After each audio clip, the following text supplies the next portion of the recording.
Hey, good evening, everyone. Hello, hello, and welcome to the Planning Board meeting for the town of East Hampton for August 14th, 2019.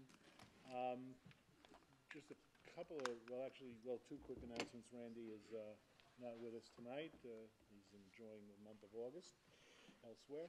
And also, for those of you who appear regularly before the board, we are not, I'm mentioning something that we've mentioned a couple of times in the past. We're not going to accept submissions at the meetings because it's very difficult for us to be able to react to it, to reflect on it, and it doesn't give, most importantly, doesn't give the planning department the opportunity to review whatever you might have. So I know that there's a couple of folks in the audience who are regulars here, and mentioning it for their benefit and for the benefit of anybody who might be a regular who is watching or someone with an application on the way in. So if you have something that you want us to consider, it needs to get in by the Friday before the meeting through the planning department, through Wednesday, what? planning board office. I'm sorry, by Wednesday? Thank you. Wednesday before the meeting at the planning board office, as the planning department has just advised. So with that, we will begin our work session, and the first. Wait for John or Jameson. Or yeah, you know, we probably should. You're absolutely right. Is Jameson out there? They're in the hall there. Yeah. It's Eric. Do you want me? Could you knock on? Yeah. Well, he can start, right? Oh, here we go. Here comes Jameson. Okay. Okay, and here comes John. Yes, we're going to be graced with John and Jameson tonight. We are just waiting for you to take your seat so that we will begin our first application. Well, okay. All right, the first application is the Below the Bridge Industrial Park. Okay. The required variances from the ZBA have been denied regarding total lot coverage. The applicants have redesigned the site. This is the new site plan. A revised landscaping plan has been submitted. The planning department does not object to any of the species. However, there's some areas of native vegetation that they're proposing to landscape that we propose they keep native and illustrate that on the plan. This might show, with the grayscale makes it tough to see, but this is the landscaping plan. Basically, these areas around the periphery are the areas that would have been under the previous plan, RCA for the pens. Those are the areas that were removed from total lot coverage in order to meet the code, and they're basically proposing landscaping all around. I do have, there's really only one small area of native vegetation. I don't know whether or not it would be deemed sufficient to protect. It's really just this stand of trees right here, but it is at least a natural buffer along Springs Fireplace Road. So they've not changed the total number of pens, just reduced them slightly in size. They have submitted a circulation pattern, which basically mirrors a circulation pattern that they had previously submitted, with the idea being 40-foot lanes here with 50-foot lanes. This is a typical layout for each of the three lots. That just provides some dimensions. Going back to that. We still feel that there will be conflicts. We've said that on a number of occasions just regarding this proposal to have a truck pull out of a pen, pull a personal vehicle in, pull the vehicle in and then pull the truck out, queuing in the lane. The board has already said that they were okay with the general configuration under the previous plan, and there has been a secret negative declaration made, just so you know. Our recommendation all along has been to have one individual parking space per each pen so that they don't have to pull in, leave the truck, and then substitute them. So have they agreed specifically? They agreed to the previous layout. No, but in terms of the parking of a vehicle in the pen. Yes. Is there an agreement with respect to that? Yes. What's the agreement? It was brought up, this issue, and the board said, as in one of its post-meeting memos, that we find the on-site circulation and parking adequate. No, but what I'm asking is this. Is the plan that each pen is going to have within it a car and a truck? That's my understanding. Am I wrong on that? A swap out. So in other words, there could be a truck in the morning, truck goes out to work, car comes in. Well, the idea is car comes in, pulls in the lane, they go in the pen, turn on the truck, pull the truck out into the lane while the car's still out, hop in the car, and then pull that into the pen. Okay, now, the configuration, the physical layout is the same as it was before the ZBA denied the variance. All they've done is reduce the actual size of each pen in order to accommodate the buffering, correct? Yes. If you look at lot Coverage, 3, sorry, for coverage. example, again, this all would have been part of those pens, this green space. It represents the 10-foot yard setback, so that's 10 feet less of area, of depth Right. for each of those pens. All right, now, if you have less space in each pen and the same concept of bringing out a truck and bringing in a car and the lanes are all the same size as they were before, does the fact that the pens are smaller in size impact the traffic flow within the project and potentially outside the project? And that's my concern, is very much with the impact outside the project. As far as whether or not the turning movements become inadequate due to the congestion, I don't know if you'd call it congestion, but the smaller size of the pens, I would defer to the town engineer on that. He's really the person that you look at to see if Okay. turning movements and turning radiuses are appropriate. I will say that it's not a terribly significant reduction in size. It looks like you still could fit a full-size truck, and then obviously a passenger vehicle in each of those. But yes, you're correct. The space has been reduced, and it's, already, 39 individual pens across 3 sites. So it's already cramped. My thought, again, to reiterate, and although I've said it many times, and, I'm sure the applicant's agent will say it's now a moot issue, but it's just, I feel that there should be a parking space for each pen, so that individual doesn't have to park in the lane while they're getting the truck out. They can just pull into their space and then go get their truck and pull it out. But when the pens are made smaller, can you just pull into the space? What do you mean? If the pens are smaller, does it? Will it- the reduced size of the pens accommodate 1 parking space per pen? And ease of movement in and out? Yeah, Yeah, I mean, That's more of what I'm. if you that's look, what you mean, Yeah, right? yes, that's what. again, I would defer to the town attorney, the town engineer, excuse me, on that for sure. But you can see really what happened here is that this area here was removed. The depth was reduced, but the width of each pen and the doors has not changed. So I don't know that that necessarily has an impact on the turning movement in and out of the pens. So the circulation area has not changed? No. Basically, this was the previous design. This lot in particular was 100% lot coverage, 75% is the maximum.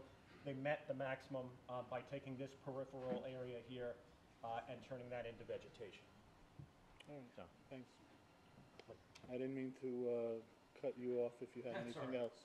I just wanted to say that it's otherwise complete then, pending changes to on-site circulation and a landscaping plan if you wanted amended to show this area of native vegetation, which is admittedly small. Does anyone else have any questions right now for Aaron? Is the native vegetation, are there oaks and things there Yeah. that are, okay. Yeah, it's a roughly, I would say, 40 by 40 area. Yeah, no, I've seen it, but I just wasn't sure exactly what was in there, if it's Yeah, it's oaks and, useful some for the, huckleberry. groundwater recharge. Eric, my question is, if there's a problem with the circulation, will that affect anyone outside of this area? Will cars park on the street in order to avoid the circulation problems that are occurring within the area? certainly could happen. I mean, if that's not the case, if nothing is affected except the interior of this space, then, the only people who would suffer are the people who are the owners of the space and the people who are going to be renting those spaces. But if it's going to affect other people outside of the area, then that, that would be a concern. It certainly could. I mean, that was, Didn't we talk about a condition, though? Some language in the original approval to make sure that didn't happen explicitly, even though it's technically not allowed anyway? I think we talked about putting that in the approval explicitly. yeah, although I don't know exactly how you would make that happen unless you required each pen to come in, or the owner to come and go at a different time, like if they were allotted a time. You know what I mean? No, I just mean in terms of the specific concern about parking off-site. I think we had specific language saying that. No, I'm sure, and I believe, the applicant said, no, we're not gonna let them do that, we're not gonna let them go. But beyond that, I think it was in our approval, so that if it ever became a problem, that, everybody knew. Oh. We considered it. Yeah, I'm not saying that. You're right, I just think that that's, in my opinion, something difficult to enforce, on a day-to-day basis. We talked about changing the signage nearby, or requesting No that there be a parking change in along signage. Queens Lane. Yeah, Yeah. we did talk about I that. mean, that was, as a result of numerous applications. Yeah, no, I know, it's, Eric, how many In the parking middle spaces there. are there? I believe there's 5 on each site. Five on each. Yeah, they gave 5 for each property. Okay. each of the three. I'm So sorry? there's each of the three Yes, parts of it, so, okay, so it's total So 15 parking spots 15. and 30 something? 39 across them, but that's not the idea. The idea under this concept plan is not to have these be parking for the individual pens, it's to pull in. That's just for service people or the owner, Eric, was the variance that was denied for 100% coverage? Is that on what one of the lots. One of the lots One was of the 100, I lots. think one was about 89, and the other was 90-something, I think 92. But it was ranging from about 90 to 100. Right. I mean, because just eyeballing it, it's sort of hard to say that what's green now constitutes 20 to 25% of the lot, right? So those pens have to be smaller. I mean, where else That's how could they it, did. where else could it go? That's what they did. They Yeah, reduced the but size of the pen. Off But the it- back, though, yeah. Do you mean they should be smaller still? Well, I'm just saying, it's sort of, I see, where the green is, clearly they're being made shorter, but just eyeballing it, it just doesn't look to me like all of the 20+% that we're talking about in play is encompassed in that. But the calculations are on there, right? It Yeah. shows Are that it's they? Okay. compliant. Yeah, So what's a typical pen versus now versus what it was? Go to the ends. Yeah, 10 feet less in depth. And they were about, I believe under the original plan, about 40 feet in depth, so now they're about 30. And then they were about 25 to 30 wide. I can give you the exact They number. haven't reduced any of the driveway area or the space in between pens, No. right? Thanks very much. The applicant. Hi, John Tarbett for the applicant. Yeah, I understand Eric and the planning department may have been against some of the parts of the project all along. Just to bring the board back up to speed, it was in June of 2018 that you first said the layout and the configuration and the parking spots were fine. So that was 13, 14 months ago. In January, when you did the neg deck, you again reiterated that you were fine with the general layout and parking. And at that point, went off to the zoning board to try to get a variance to have 100% coverage. They said no. And as we just discussed, all we did as a result of that was make the pens from 50 feet to 40 feet or 40 feet to 30 feet, as the case may be, shorter. As you guys just discussed, the driveway is exactly the same. Nothing changed. The other thing is you had previously signed off on our revegetation plan, but now that our pens are shorter, we had more room to revegetate. So what we've done is just simply add more trees since the last time you said that the revegetation plan was acceptable. If you look, there's actually 400 trees to be planted, which is not insignificant. 400? 400 trees, yeah. Or, I'm sorry, I said trees and bushes, summer bushes. So it's it's a really, as the board has said from the beginning, it's a really important project to get these trucks out of neighborhoods and Springs. And we're just hopeful that you'll approve it tonight for a public hearing. You know, let me ask you more or less the same question I asked Eric, and I know it's an engineering question to a degree.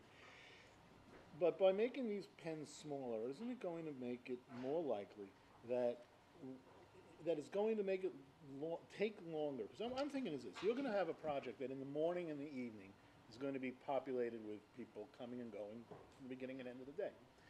And when you have less room to maneuver inside the pen, to bring a truck out, bring a truck back in, bring a car out, that's going to cause more backups in the traffic lanes, and that's going to, in the morning, cause more people to have to look in and say, I can't get in, I gotta get to work, I'm gonna go park. And what we end up with, my fear is that what we end up with is cars that might park inside, workers running late, parking in the street. And you know, it was a problem when you had the larger lots or the larger pens, and I fear that that problem is exacerbated by the smaller pens. Address that. So the pens are still 25 feet wide by 40 feet deep. There's more than enough room to park a car inside them and pull a truck out. There's also, recently in response to this board as well as concerned citizens, they've made no parking on Queens Lane. And of course, there's no parking on Springs Fireplace Road. So it would be an enforcement issue. If someone wanted, I can guarantee you that no one's going to want to park out on the road. But if they did, they should get a ticket for parking in a no parking area. I think that answered your question. All right, well, no, I want, look, They're I asked the planning department, and I'm asking you, because it's, you know, that, I want to make sure that I think that's an issue to me. Sure, I get it. It really is. And we've talked about it in the past, but it's been a while since we've been here. This is a 50-foot wide road. Springs Fireplace Road is 30 feet wide. So this is a giant road going around the parking lot. Each lane, so you have, you know, lanes and out, is 24 feet wide, which is double, you know, it's the aisle width for a parking lot. So, but we have double that. So there's a ton of room for getting around inside here. And the other thing we addressed this was, we are aware that there might be a conflict. You could have two landscapers who don't get along, who, you know, you're parked in front of my pen. So all of our leases have a provision that they can be moved from one pen to another. So if we did end up in a situation where, or our leases will have that provision, where there was a conflict, we would simply move one person to a different pen. They would just switch them out. Well, that's a lot of personalities to have to balance, but Yeah. is there any thought about having somebody inside to direct traffic, an employee of the applicant, to Well, again, make sure that, especially in the beginning? Sure, it gets a little bit into how he's going to manage his business, right? He wants to run a successful business here. He doesn't want landscapers getting in fights or whatever the case be. So if it came to a situation, I mean, we honestly, as the applicant's agent and applicant, are pretty confident it's going to work fine. But if it doesn't, then you're not going to want to have a commercial property where people aren't getting along. So you'd have to hire someone. Yeah. Any other questions for the applicant? Okay. The member of the public wants to speak. Do we have him before you? Yeah. Okay. All right. I understand that there's a member of the public. Now, again, to reiterate the policy that we've been trying to enforce, this is not a public hearing. I don't want anyone to be under the impression that it's a public hearing. There will come a time, presumably, that there would be a public hearing, and that'll be the time for the public to come and speak. Nonetheless, in the interest of getting at least a little bit of information from those who are nearby and might be concerned, I understand that there are one or two folks who do want to speak. I'll let them and ask them to please keep their comments to a very brief minimum. So, with that, so. And again, try, you know. Keep it to 2 minutes. 2 minutes, all right. Start my stopwatch. My name is Robert Pine. I'm a resident of Springs Fireplace Road, and I have some comments on this application. I want to say, first, let me make it clear that I do not oppose planned and organized development of the Springs Fireplace corridor. Indeed, we need parking areas for commercial vehicles so that they do not pile up in the neighborhoods. However, below the bridge, the site is used today without any permits, and it creates substantial drag out, mud and dust onto Springs Fireplace Road. Any approval should require a very substantial amount of paving to prevent this. The plan calls for 30 to 35% paving. My question is that enough? I think that there should be a requirement that the owner be obliged to clean up the drag out, rather than me as a taxpayer paying it through the town. Proper drainage features. Does the plan take into account drainage of water from the parking area? And finally, sanitary facilities. with 39 pens planned, and let's estimate 3 people per pen, that's 118 people per day, toilet facilities must be provided for. Thank you. Thank you, and that's 1 minute and 20 seconds. Appreciate it. Again, just so that we're clear, that, you know,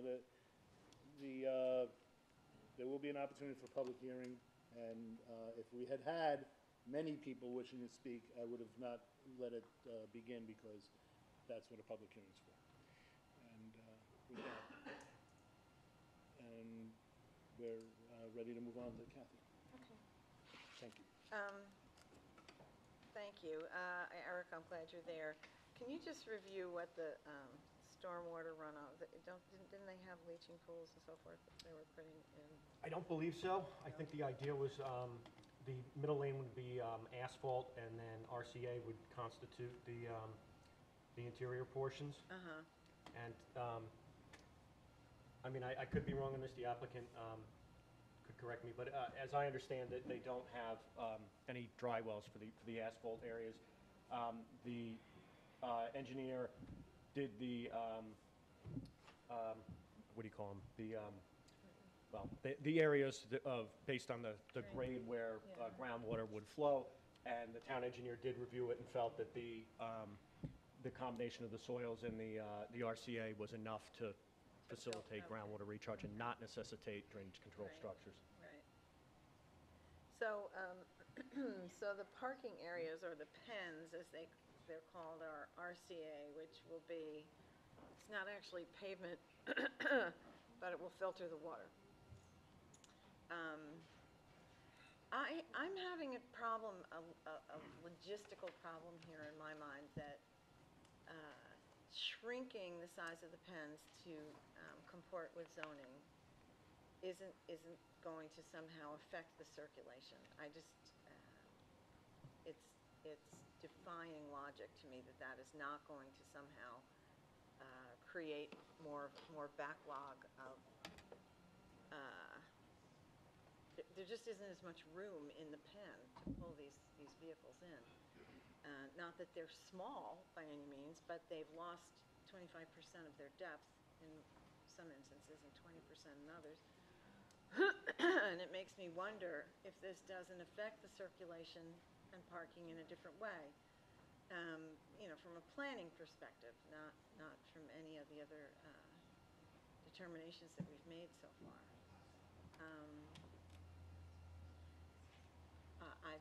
Shrinking it doesn't, you know, I guess part of what I'm wondering is why this plan wasn't offered in this configuration to begin with, if it could comport with zoning. I have a couple of concerns, because this is a business that's operating without any permits. It is, you know, that's the truth. It's functioning sort of, you know, under the radar. And I think there is a strong desire on the part of, at least on the part of this board and the community, to legitimize this business. There's a need for truck parking, et cetera. But I'm not, I'm really struggling with with the circulation plan staying the same, with the pens being smaller. So, yeah, that's not all I have. Did you want? Oh, no, I just want to say, I'm sorry to correct myself. They do have dry wells within the asphalt areas of the Okay, pens. I seem And to they actually remember did, that. yeah, they actually did agree to put the filtration That's right. caps on them as Okay, well. you're reminding me, yes, thank you. So that'll take care of the fugitive dust issues that I know are a problem now and could be a problem later on. Not having a bathroom seems to me to be a problem. ZBA mentioned that. Yeah, I don't know why we didn't think about it to begin with, but I think that, and the ZBA did mention Yeah. it when it did its review and, you know, denied the variances. And I think that that's something that we just didn't consider, excuse me, in part because this is a use that has no standards in our code. It's a, you know, sort of renegade in its current configuration, so we weren't really going off a checklist of requirements. But I think you need to put a bathroom on there. I think you just do need to do that. I think it's unrealistic to expect all those people to come and use that facility, especially as they're beginning the day or ending the day, and not have to have use for a restroom. So that was one thing I'd like to see. I would ask you to consider preserving those oaks and that one native vegetated area. It would save you a little bit on the landscaping you've provided. And I would like Tom, our town engineer, to take a look at this and see what his feeling is about a reduction in size of the pens vis-a-vis the circulation.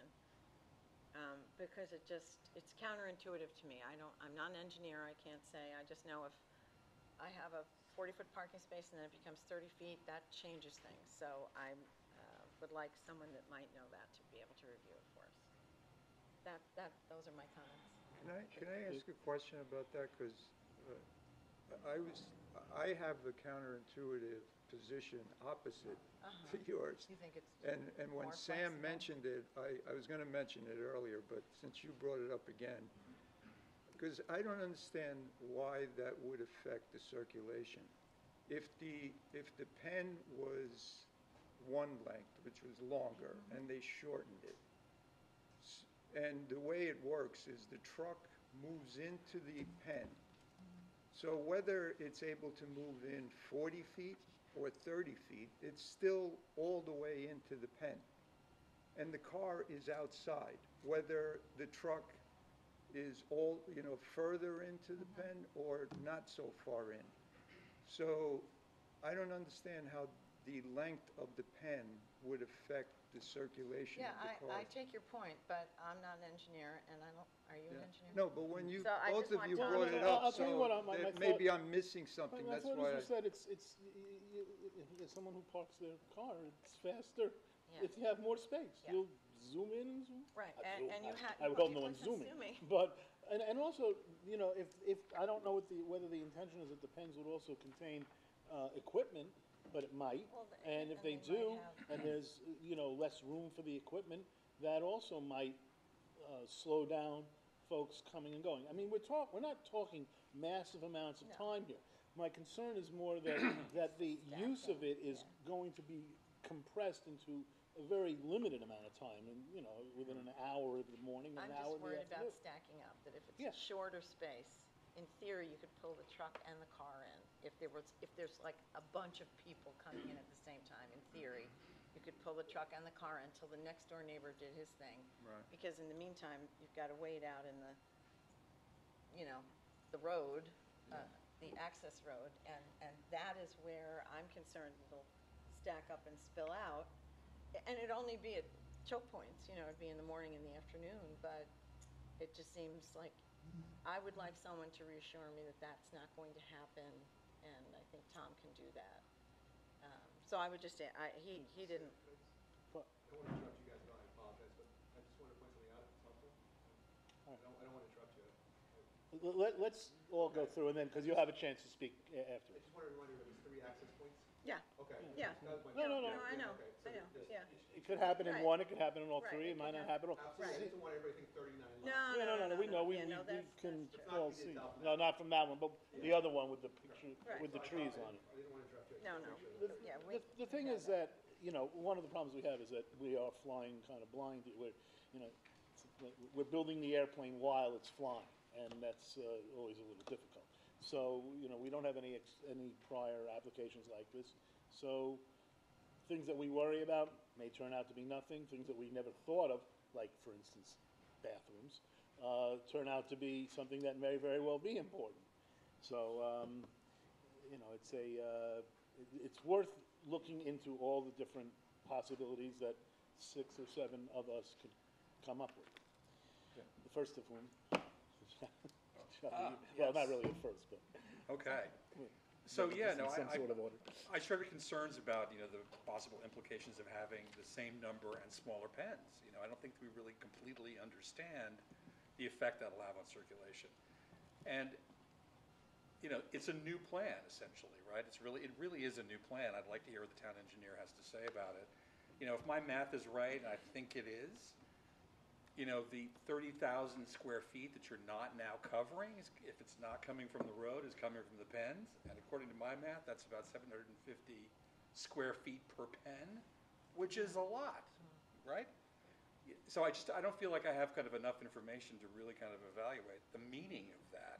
And I'd like to hear what Tom has to say about it. I hadn't considered the bathroom issue either, but now that it's been brought up, I think it's probably a really valid one. But I think, you know, this really constitutes a very significant change. I think we need the opportunity to really evaluate it thoroughly. Thanks. Lou, did you have anything else?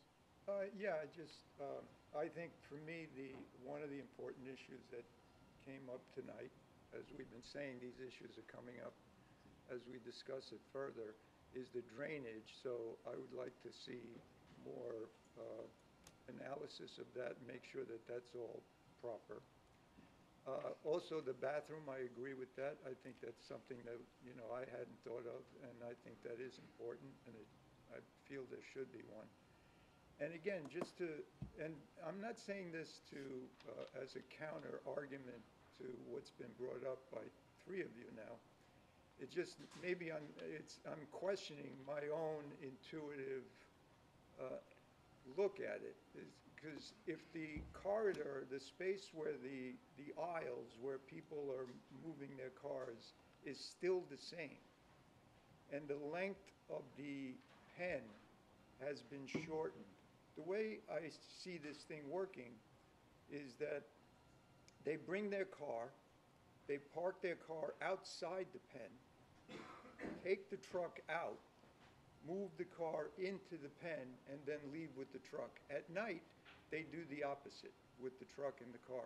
So I don't understand how the shortening of the pen is going to hinder that process of parking, moving the car out or the truck, and then parking the other one in. That's just my view of it. And again, I'm only bringing it up, and I'm questioning why there are three people who think that the shortening of the pen is going to cause a problem with the circulation in the aisle. Ian? Yeah, I mean, I agree with Lou on that point, I think. I think that if the idea is that a truck will be parked in every pen and a car shows up, chances are the truck is larger than the car, and if that is the space the car is going to occupy, you wouldn't have something blocking it, because the truck then couldn't get in or out either. So I think you're right. I don't think every pen will be used that way. I think some people are going to store supplies and show up in a truck and then load out of what's in there. I think that the idea here is they'll be used in different ways. As far as the drainage goes, I think we looked at it, and by adding green space in the back of the pen, that certainly doesn't take away from the drainage that we already approved. So for me, at the end of the day, I think it's one of, you know, a point of consistency. If we approve the previous plan, I think there has to be, this is a change. And the circulation, I welcome the engineer's comments on that, but I don't think that it changes anything in the ways that we're talking about it, that a car won't be able to get in or fit in, because it's a straight in and out type of deal. It's not like you're pulling in a circle or anything. So based on the fact that we approved the plan before, I'm having a hard time finding a reason why we wouldn't here. And I'll also say that I think that this is an example of the town agencies working well. We approved a plan we thought was reasonable. Should the variance be granted? I don't think we gave a strong recommendation there, and it was denied. And so now they're coming back and saying, what about this? And to me, the planning, you know, components of the plan haven't really changed. Of course, the business and how much stuff people can fit has, and I get that I'm, you know, one person here, and there's at least three different opinions. So I'd welcome the engineer looking at it. If I'm missing something and he says I'm wrong and everyone else is right, certainly trust the expert. Barring that, I think that based on the fact that we previously approved it, that you know, that's the way I would lean. What about the restroom, which again, you know, I was watching the ZBA hearing, and somebody on the ZBA mentioned the words restroom, and I was like, wow, guys, glad you thought of that. And how do you feel about that? You know, I don't know. I don't know if the restroom is necessary for people who are coming to get supplies or get their truck. So, I guess I could revisit the narrative. I mean, there's not a staff person there all the time, or is there? I mean, these are just pens, right? I mean, so. I just want to get a I mean, sense, I want to get a sense of how again, important an issue that is for us. We've gone back and forth on this, and I get it. This is a new idea. We don't fully understand how it would work. Maybe we were wrong in our analysis previously, and I think the planning department disagrees with some of it. So I accept that. But for the sake of consistency, I think we have to find a reason why this plan is much different than the previous one. You know, and I don't see it. Okay. Sharon? Yeah, I think I'm in agreement with Lou and Ian. I think the shorter pen, as the person who's going to rent it is going to see what they've got to work with. And, you know, and it's not much different than the last one. It's just a shorter pen. As long as the turning aisles are staying the same, and we've approved those turning aisles, I don't see any reason to deny this new plan. You know, if the engineer should look at it, I think I'm okay with that, if we think he needs to. And the bathroom, I don't know, probably a good idea, just to have something there, yeah. All right, Mr. Tarbett, you wanted to say something else, or, well, I let, yeah, John, why don't you go, and then Eric can wrap up. So bathrooms were discussed, really. You didn't fail. It was before your time. We've been at this 5 years. And bathrooms were brought up early on and dismissed.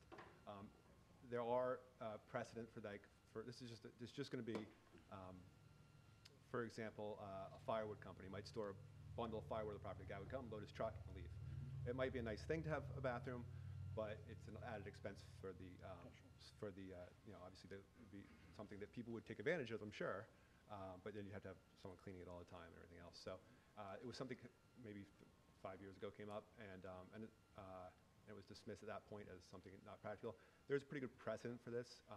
All the self-storage units in town, you wouldn't have bathrooms for the people who store stuff there, right? They have employees, so they would have a bathroom for the employee only. If you go to these self-storage units, it'll be employee-only bathroom. So this is, while, look, bathrooms are great. I'm sure they would be taken advantage of. At the same time, they're regulated by Suffolk County Health Department, not by the town code, and it was something that just wanted to throw it out that it was thrown out early and not forgotten or overlooked by the planning board. The other problem with going backwards at all on this is that it has a trickle effect. We've been pushing pretty hard for 2 years to get this legalized. So when you change things, just like, for example, all we did this time was add 30,000 square feet of vegetation.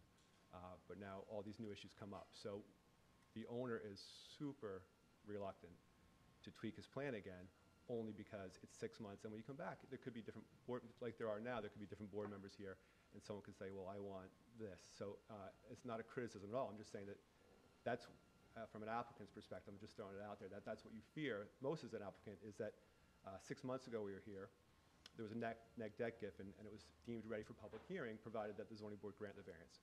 The zoning board said no to the variance, so we came back, we added 30,000 square feet, 400 trees, and now we're talking about bathrooms. These things, they have a way of just perpetuate themselves on and on and on.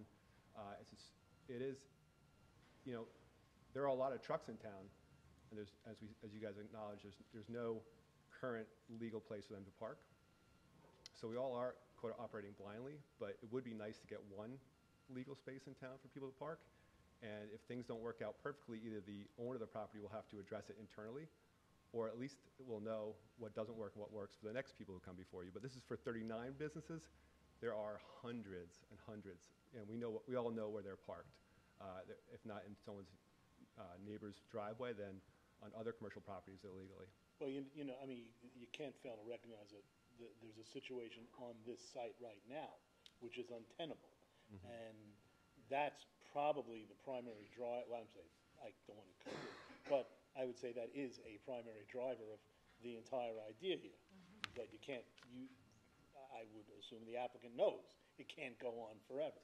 Right. And so, you know, just about, I get it right. I'm personally aware of just about every business on that stretch, other ones recently approved. I did Proper PH, that's a legal site plan. a lot of those either predate zoning or have all sorts of, it is, and proper pH worked out great. It is nice to get one approved, and the improvements are enormous. I mean, as soon as this thing gets approved, you get a paved road, and you don't have the drag out. It just, there's a lot of things you can do.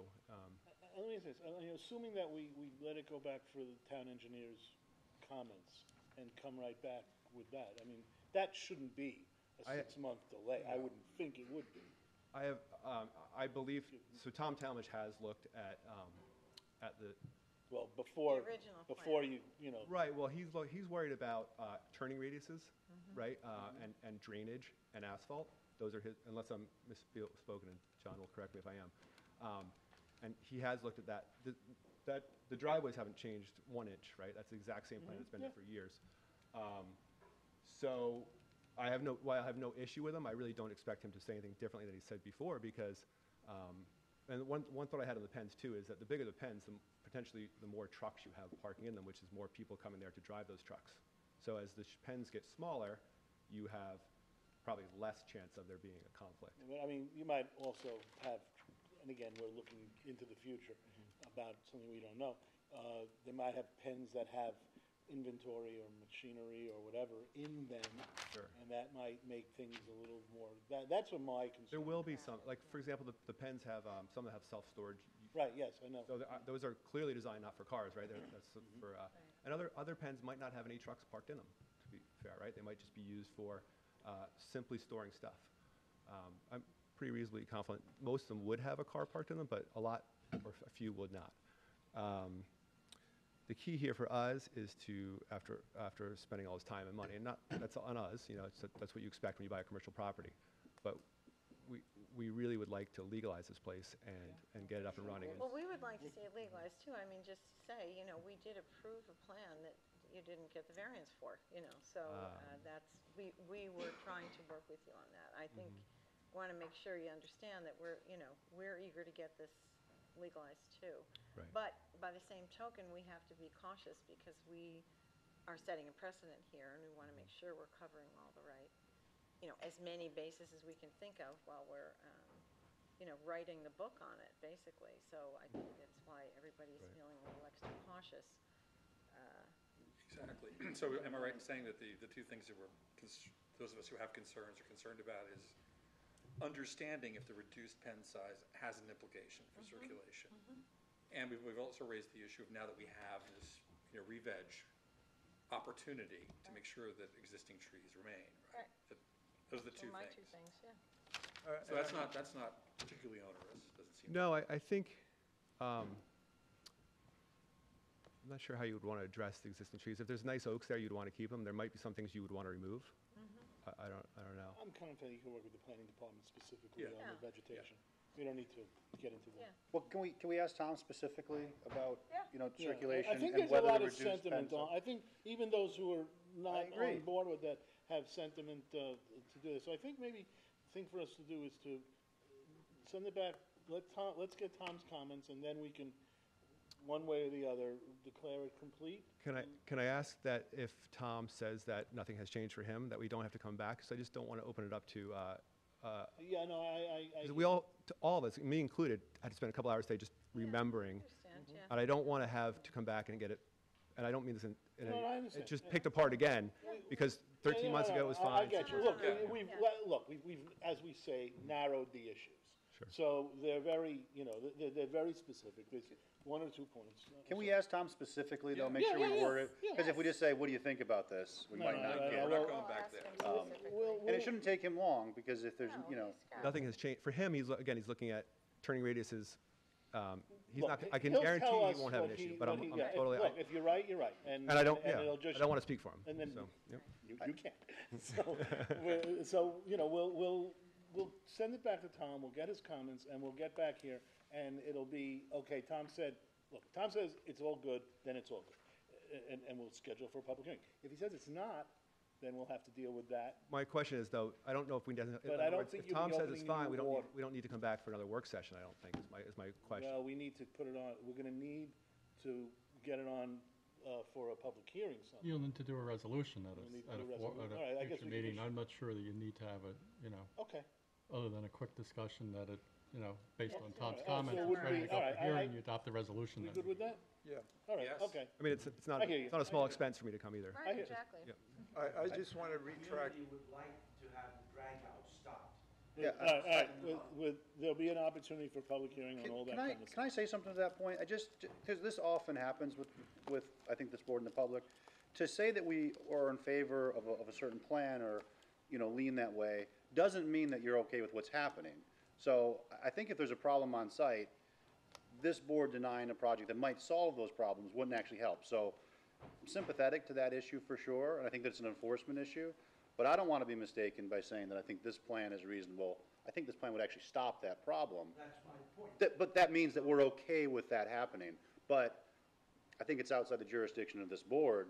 No, I'm supporting. All right, Fine. I don't, Yeah. all right. Remember, I told you, it's not a public hearing. There'll be a time for that. All right, so, I just want to make yeah, one. Lou, last go ahead. one. Last comment. Yeah, just quickly. I've been thinking about the bathroom, and I retract what I said, where I said that I think it's a good idea to have a bathroom. I think it's a bad- The analogy, well, it's not a bad idea. I mean, it wouldn't be bad to have it in the bathroom, but the analogy that's in my mind is that this is more like a parking lot. And you don't really have bathrooms, you don't require bathrooms at parking lots. Yeah. So, Yeah, that's John made all. that I point, just wanted to make that point. It's just, like Yeah, I say, John was right. We did talk about it earlier. if there was a town code or a section of the town code that addressed this kind of facility, then we would either It wouldn't even be. look at the Exactly. issue or not Guidelines. look at the issue, but we're pioneers. Okay.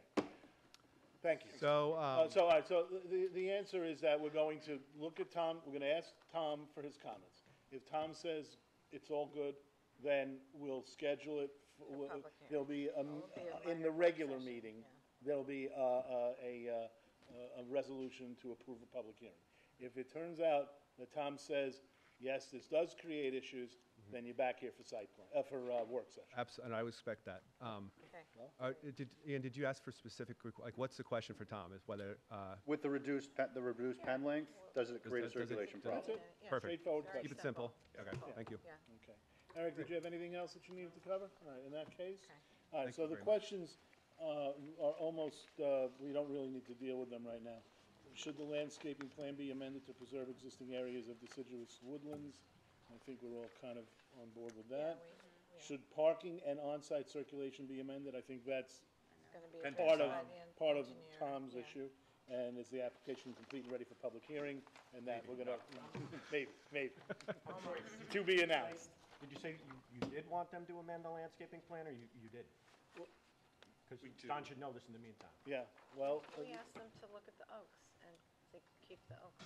Question is, if it's just oaks, that's fine. We can just, we can agree as a condition of the approval that we will not cut down any oaks. Some of those are actually on the town's right away, I think, to be honest. I don't think a lot Well, of them if may you be. just work that out with Eric, I Yeah, think that that's- would be. We don't want to cut them down, so. Great, yeah. perfect. all That works. right, it's 7:20, Okay. and we have a public hearing scheduled for 7 PM. So, Okay. Kathy. Take notice that a public hearing will be held before the East Hampton Town Planning Board at Town Hall, 159 Panago Road, East Hampton, on Wednesday, August 14th, 2019, at 7 PM, or soon thereafter, as this matter may be heard to consider the application of Verizon Wireless at Wainscott Northwest Road Site Plan Special Permit Personal Wireless Service Facility, approval pursuant to Articles 5 and 6 of Chapter 255 of the East Hampton Town Code to construct a new personal wireless service facility consisting a new 130-foot tall lattice tower with 12 panel antennas and 12 remote radio heads with associated mounts and cabling for Verizon and the East Hampton Town Police Department.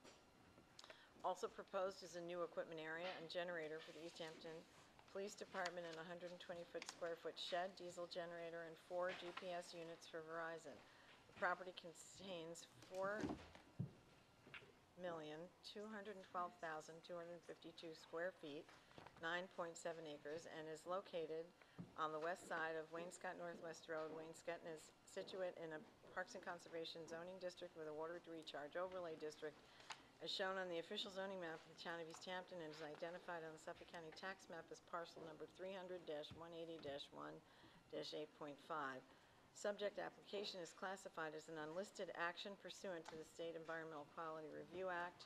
Part 617 of the New York Code of Rules and Regulations, and Chapter 128, Environmental Quality Review of the Town Code, a set of plans prepared by APT Engineering, dated revised January 19th, 2019, including title sheet and index, T1, vicinity plan, V1, site plan, SP1, compound plan, CP1, grading and erosion control plan and details, GR1, erosion control notes, EC1, elevations, A1, elevations, A2, equipment and compound details, A3, antenna plans and details, C1, structural plan and details, S1, electrical plan and details, E1, grounding plan and details, E2, and notes and specifications, N1, visual assessment and photo simulations prepared by All Points Technology Corporation, PC, dated March 2019, 1,000-foot radius map prepared by BBV, PC, dated revised September 26, 2018, and a boundary and topographic survey prepared by BBV,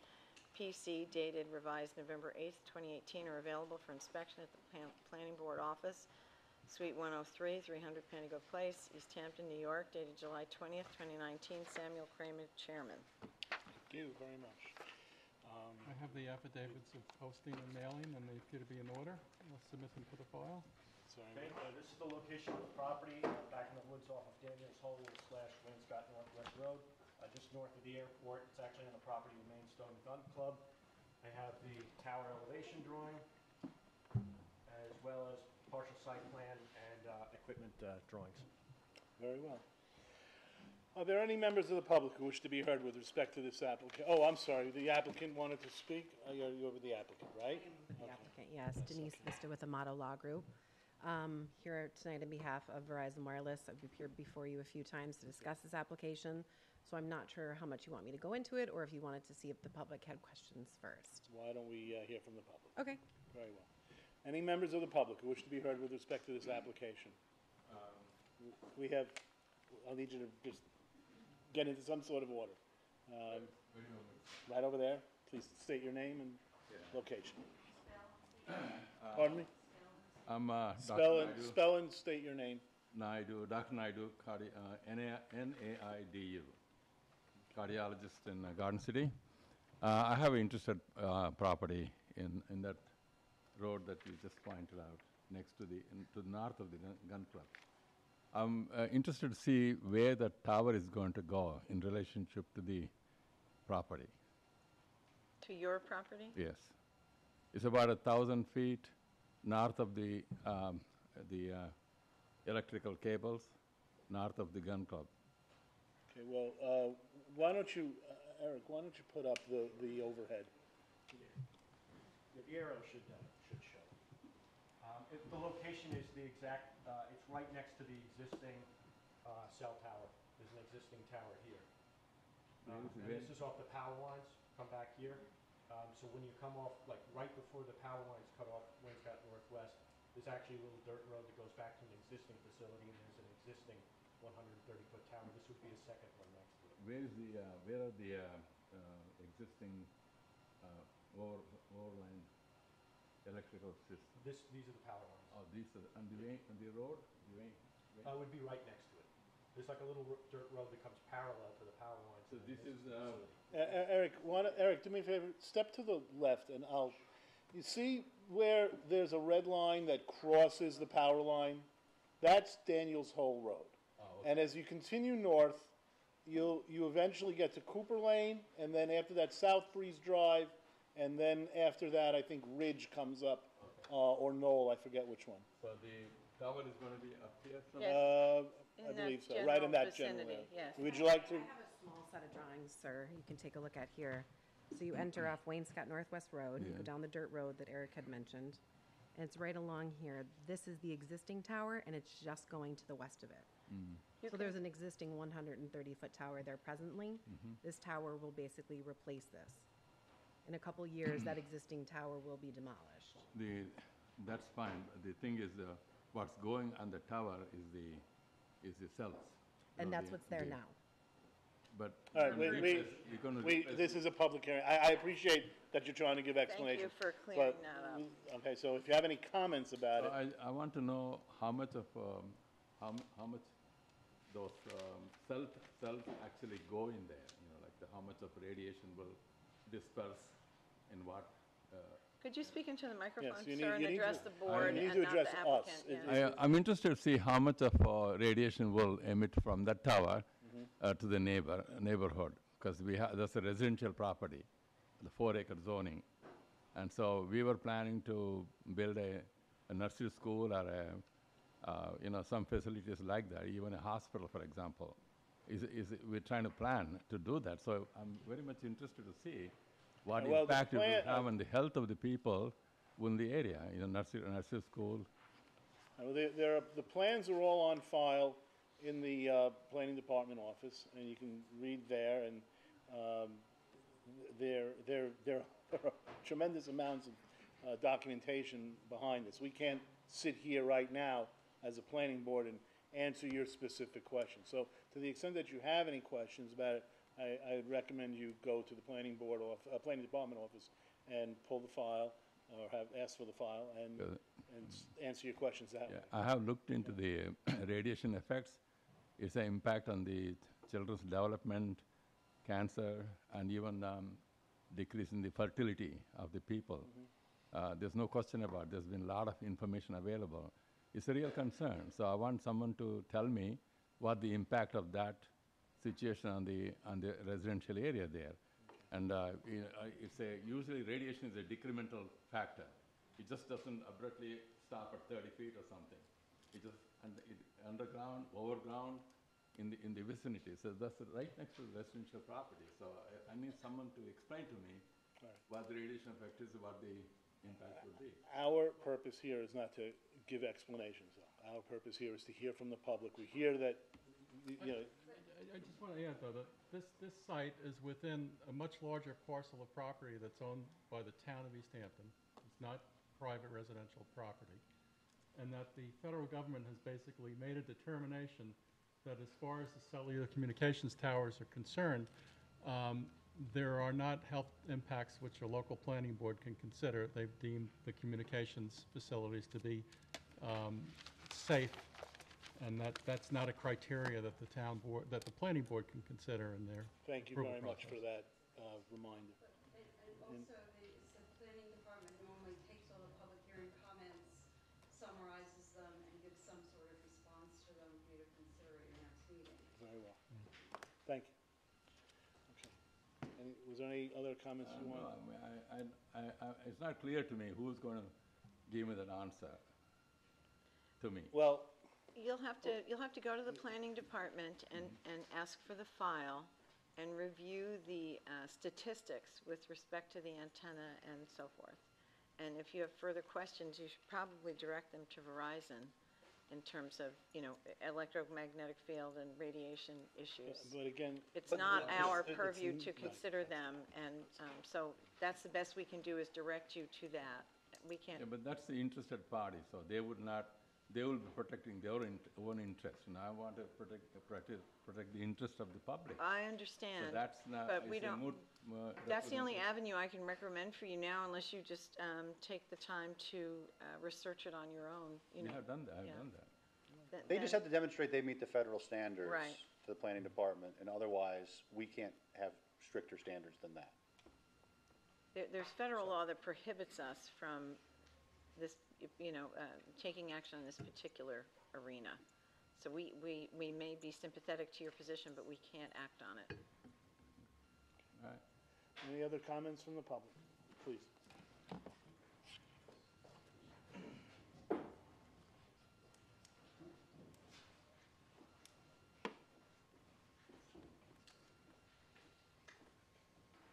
Good evening, David Buda from the Springs.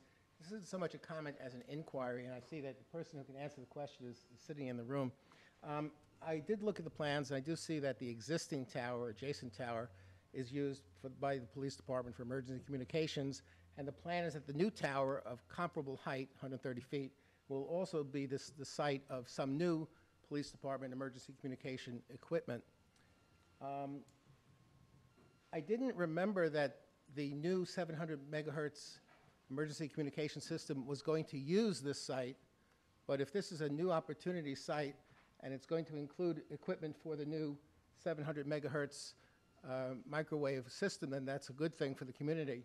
So I really was wondering, I thought I heard the representative of the applicant say that the existing nearby tower was not going to stay for long, that it was going to be replaced.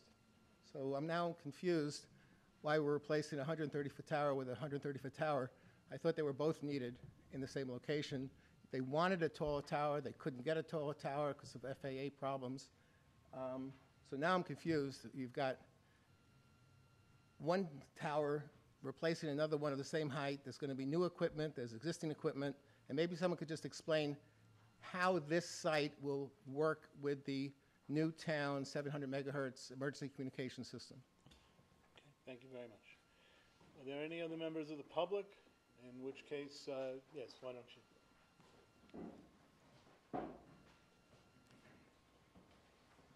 Eddie Schnell, communications technician with the police department. So the existing 130-foot tower is structurally deficient to hold an additional carrier. Nonetheless, anything really new past this point. They've done extensive upgrades to it, steel work, concrete work, but it's at its last legs. The original tower is from 1991, I believe it was built.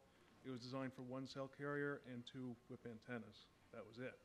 Now there's 3 carriers and a whole bunch of whips, a whole bunch of dishes, and now they've got the radios for the cell phones on the tower instead of in the building, just adding more and more weight to the tower. So that's the motive really behind going to a new tower. We tried to go to a taller one as well, but because of the proximity to the East Hampton Airport, the FAA was not too happy about that. And so we're height capped at that site to 130 feet, hence the same height tower as existing. The existing tower is currently supporting the police department's 800 megahertz system, and it is going to go live on the 700 system that is currently being constructed. When the new tower is ready, we will move that equipment over to the new tower to take advantage of the actual stronger structural support of it. I don't think if there was anything else on that, but yeah, I mean, we're using the old one now. We're going to move to the new one so that the old one can be gotten rid of. Very well. Great. Thank you. And did the applicant have any, are there any other members of the public before the applicant might speak? Go right ahead. I do have some reports. I understand that you've changed your policy, that you no longer accept them this evening, so I'm going to submit them, but with the understanding that you'll need time to review them. I was unaware of the new policy. So, give you all one, or just leave them on the table? Why don't we circulate them? Yeah, bring them to the office. Yeah. Have them arranged to bring them to the office. You can ship them in. Well, I'm just going to make a note then on the record of what will be submitted. Fine, that's fine. So we had submitted the affidavit of service with the 11 certified mail receipts, the affidavit of posting with the photos, 11 green domestic return receipt cards, Verizon Wireless's FCC licenses, the planning, zoning, and visual impact analysis, which was prepared by VHB, dated August 2019, which addressed the planning, aesthetics, and environmental impact of the tower. The engineering report with structural certification prepared by Daniel Velasco, PE, PC, and dated August 12, 2019, which addresses the proposed build and the structural feasibility of same. And lastly, the real estate consulting report prepared by Lynch Appraisal Ltd. And dated August 14, 2019, which addresses any sort of implications on the surrounding parcels. Just a note to address your question. We did submit an FCC report into the record which demonstrates that the tower will be in full compliance, including the cumulative effects of the municipal antennas and the existing antennas on the adjacent tower until everybody moves over. And we're well below the requirements at 2.14%, I believe. So a copy of that is available for your review in the file. So with that said, we respectfully request the approval of the site plan special permit application. And if you have any other questions, I can answer them for you. Okay. Motion to close? Is there a motion to close the I just made it. So you may- Second. oh, good. All those in favor of closing the public hearing? Aye. Any opposed? Thank you very much. And just for any folks who I know weren't here when I made the announcement at the beginning of the meeting, those who are regular applicants before us, we're not going to take documents at the meetings anymore. You have to get them to us Wednesday before the meeting so that the planning department has an opportunity to review those documents. It isn't feasible, really, for us to get documents handed up to us and expect us to take that into account in our review of any particular applications. Can I ask you a question about Yeah. that? So if they have to be in Wednesday before the Wednesday that we have the meeting, and the agenda doesn't appear till Friday, how can someone know to submit documents on Wednesday? That's always been the policy. If an applicant wants an application on the agenda, they have to get the application in the week before so the planning staff can review it. I think it's gonna be 10 days, isn't The it? idea is that any document that comes in is going to be part of the planning department's memo, or at least it's going to be considered and presumably analyzed in the memo. So they need to get that ahead of time. Let's just have Joanne review this for, Joanne, what is the time frame? Lou's question is, how do people, Deadline for having something on for Wednesday. Unless, yeah, but she just read, well, if it's right, the applicant and they want to submit, right, tell them we have to type it up. Other things ahead of it. Right. We don't necessarily jump to something that came in on Wednesday. right. So, Because the way it works is if someone submits an application, is, and then we review it and we right. cut off to it. We had a calendar, though, that we used to go by. There was at least 10 days. It's mainly for the applicant to know, to get the application in a timely enough way so that the planning staff can review the application and then post it by Friday. But Wednesday to Friday noon is not enough time often for the planning staff to review an application and write a memo. It takes hours to do that. There's often research. Even if it comes in the Friday before, we don't necessarily have the time to review it for the meeting. Right, right. It has to be reviewed the next time around. And it Right. wouldn't be part of your memo. You wouldn't be able to Right. consider, and that's the whole point. Right. Is that it gets So anything digested that we get on the and put day of into a that. meeting, for instance, that arrives for us the day of a meeting, we haven't had the benefit of planning staff's review.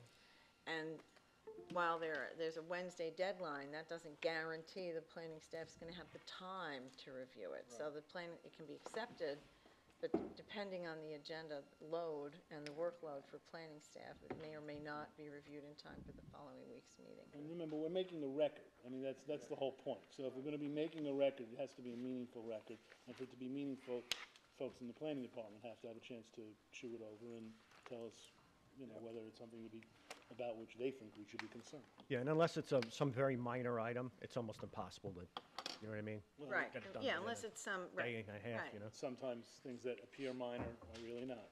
right. So, okay, back to our work session. The next item is the Springs Fireplace Road Car Wash. Okay, the applicants have submitted an addendum to the traffic study. This report compares the no-build scenario to the build scenario in terms of level of service, which is average delay time for turning movements onto Springs Fireplace Road. The report finds no decrease in level of service, and the methodology is consistent with past accepted traffic studies. There are a number of outstanding issues from the last review. I will pick out of my last memo. We asked for quantity of wastewater and how it will be controlled, which includes dry wells, storage container removal. They have submitted details about the system since then, or I should say before then. That's incorrect. It says they have not. We asked for the chemicals used for washing. Their report says that roughly 11 gallons of new fresh water would be needed per car. The facility can accommodate 80 cars per hour. This use appears to require a high volume of water supply. Let's see. You had asked them to revise the sanitary calculations. They have since done that. Comprehensive site landscaping plan was requested. You have not received this. Based on the traffic study, this is an unlisted action under SECRA, so the application is otherwise incomplete. The Planning Board has requested additional calculations pertaining to generated wastewater flow on 3 separate occasions. The Board has also requested additional landscaping and screening. This information has not been provided. It is recommended, based upon the lack of information, to determine whether or not the proposed project will represent a potential adverse environmental impact, that the Board discuss if the application should receive a positive declaration pursuant to SECRA and Chapter 128 of the Town Code, and then an environmental impact statement addressing these issues be submitted and prepared and submitted to you. So. Thanks very much. Does anyone have any questions for Eric? Okay. The applicant.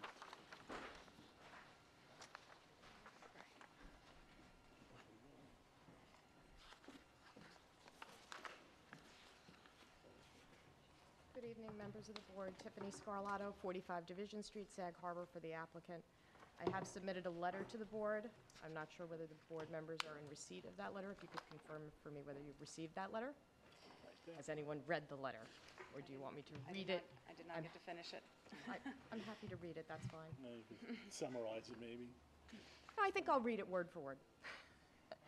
Honorable members of the board, please accept this letter in response to the memorandum prepared by planner Eric Shantz dated August 7th, 2019, which was submitted to this board and the applicant in anticipation of the work session scheduled for August 14th. It is our position that the application is complete pursuant to the East Hampton Town Code and must be scheduled for public hearing.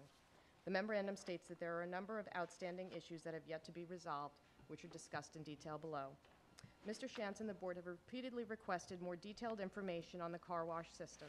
The car wash system and the containment of gray water on site is within the sole jurisdiction of the Suffolk County Department of Health Services, Office of Pollution Control, and the New York State Department of Environmental Conservation's State Pollution Discharge Elimination System permit.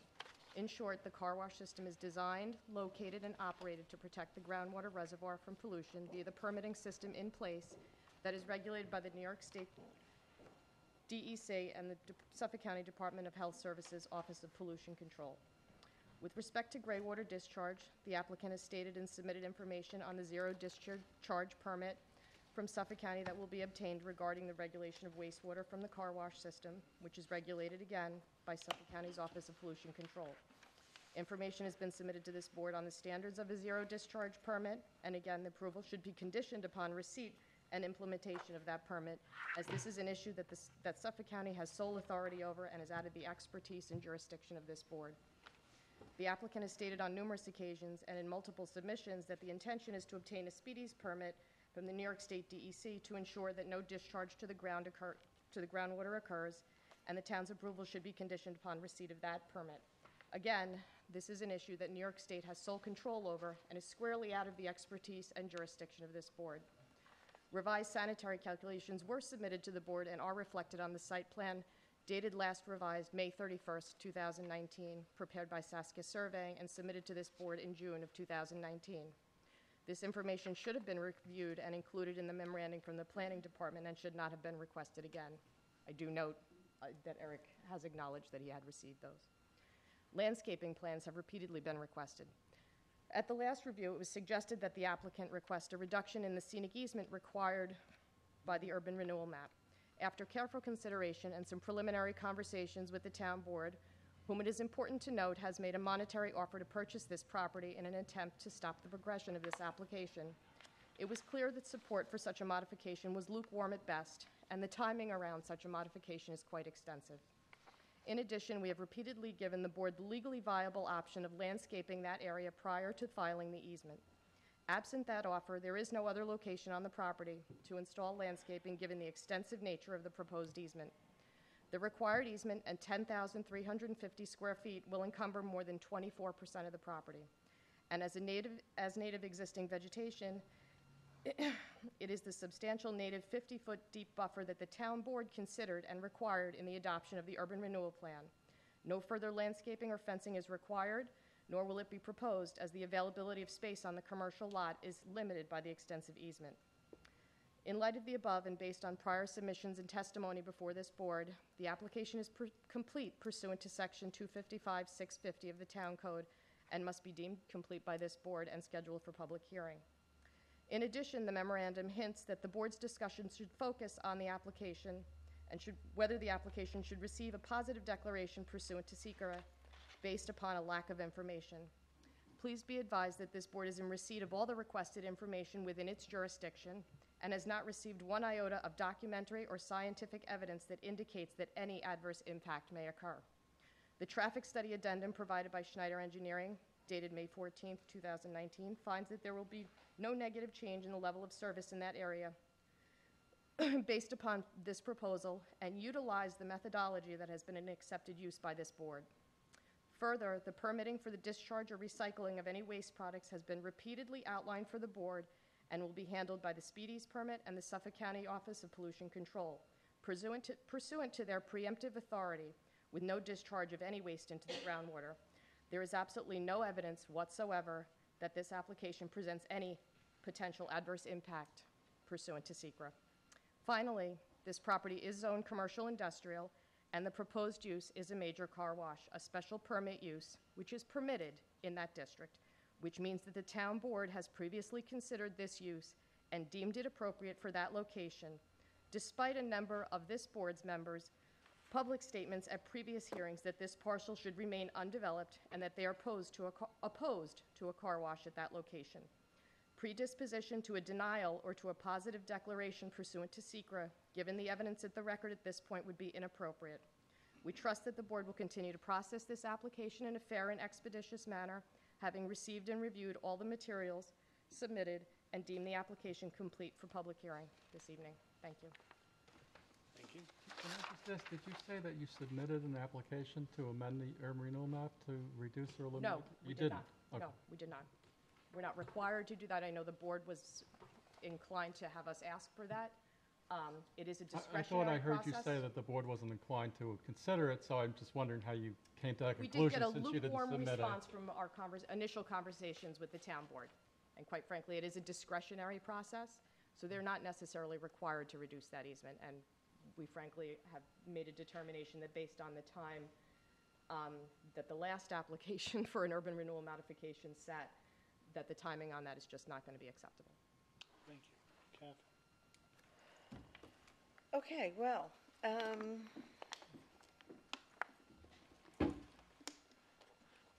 I still have concerns about I think the traffic study addresses what we were concerned about. I know that we've been trying to treat this as we treated the Golden Car Wash in Wainscott, and give it the same depth of review. And I think that the traffic study submitted addresses the turning movements, which was our main concern, I think. I go to the dump a lot, so I'm not sure. I think as a practical matter, that road is going to have to be, if this application is approved, it's going to have to be handled differently, because the way the entrance to the dump lines up on, I can't see the name of that street. Which I one? forget the name. This one here? Whichever this, yeah, that's the entrance. Maryland Avenue. Maryland, yeah, in Ohio. Right. The way the traffic stacks up on Maryland to go into the dump on the days which won't happen on Wednesdays, obviously, because the dump is closed that day, but I'm a little worried about how that'll stack up if they're, how that'll interfere, but I think it's wide enough that that cars that are going into the dump can go to because it's a one-way street, that can go to the right of the entrance to the car wash. So I think that will probably work. But I'm not a traffic engineer. Yeah, if you could, just that's the only thing that I've been expressing a concern about that, and I don't think the study addresses that at all, because that's really been my main issue. So this is the subject parcel. Right, and the dump, that's that little roof that you see to the east of the parcel building is, Caldor East there. So the dump entry is just a little bit further east than that. And sometimes when you go, if there are trucks with trailers and so forth, can line up a bit, but that was really one of my main concerns in terms of the traffic and circulation. I understand the applicant's representative's concern about the, jurisdiction of this board, but we're responsible under SECRA to make sure that the environmental impacts, especially with respect to groundwater, are addressed. And we've been going around in circles a little bit, and I understand the nature of this because the applicant is in a little bit of a catch-22 because he's purchasing proprietary information, and he doesn't want to pay for that until he knows he has an application that's approved. So I get that. I understand that. But what we have understood from this car wash is that the 85% of the water is captured, and I guess 15% of it evaporates.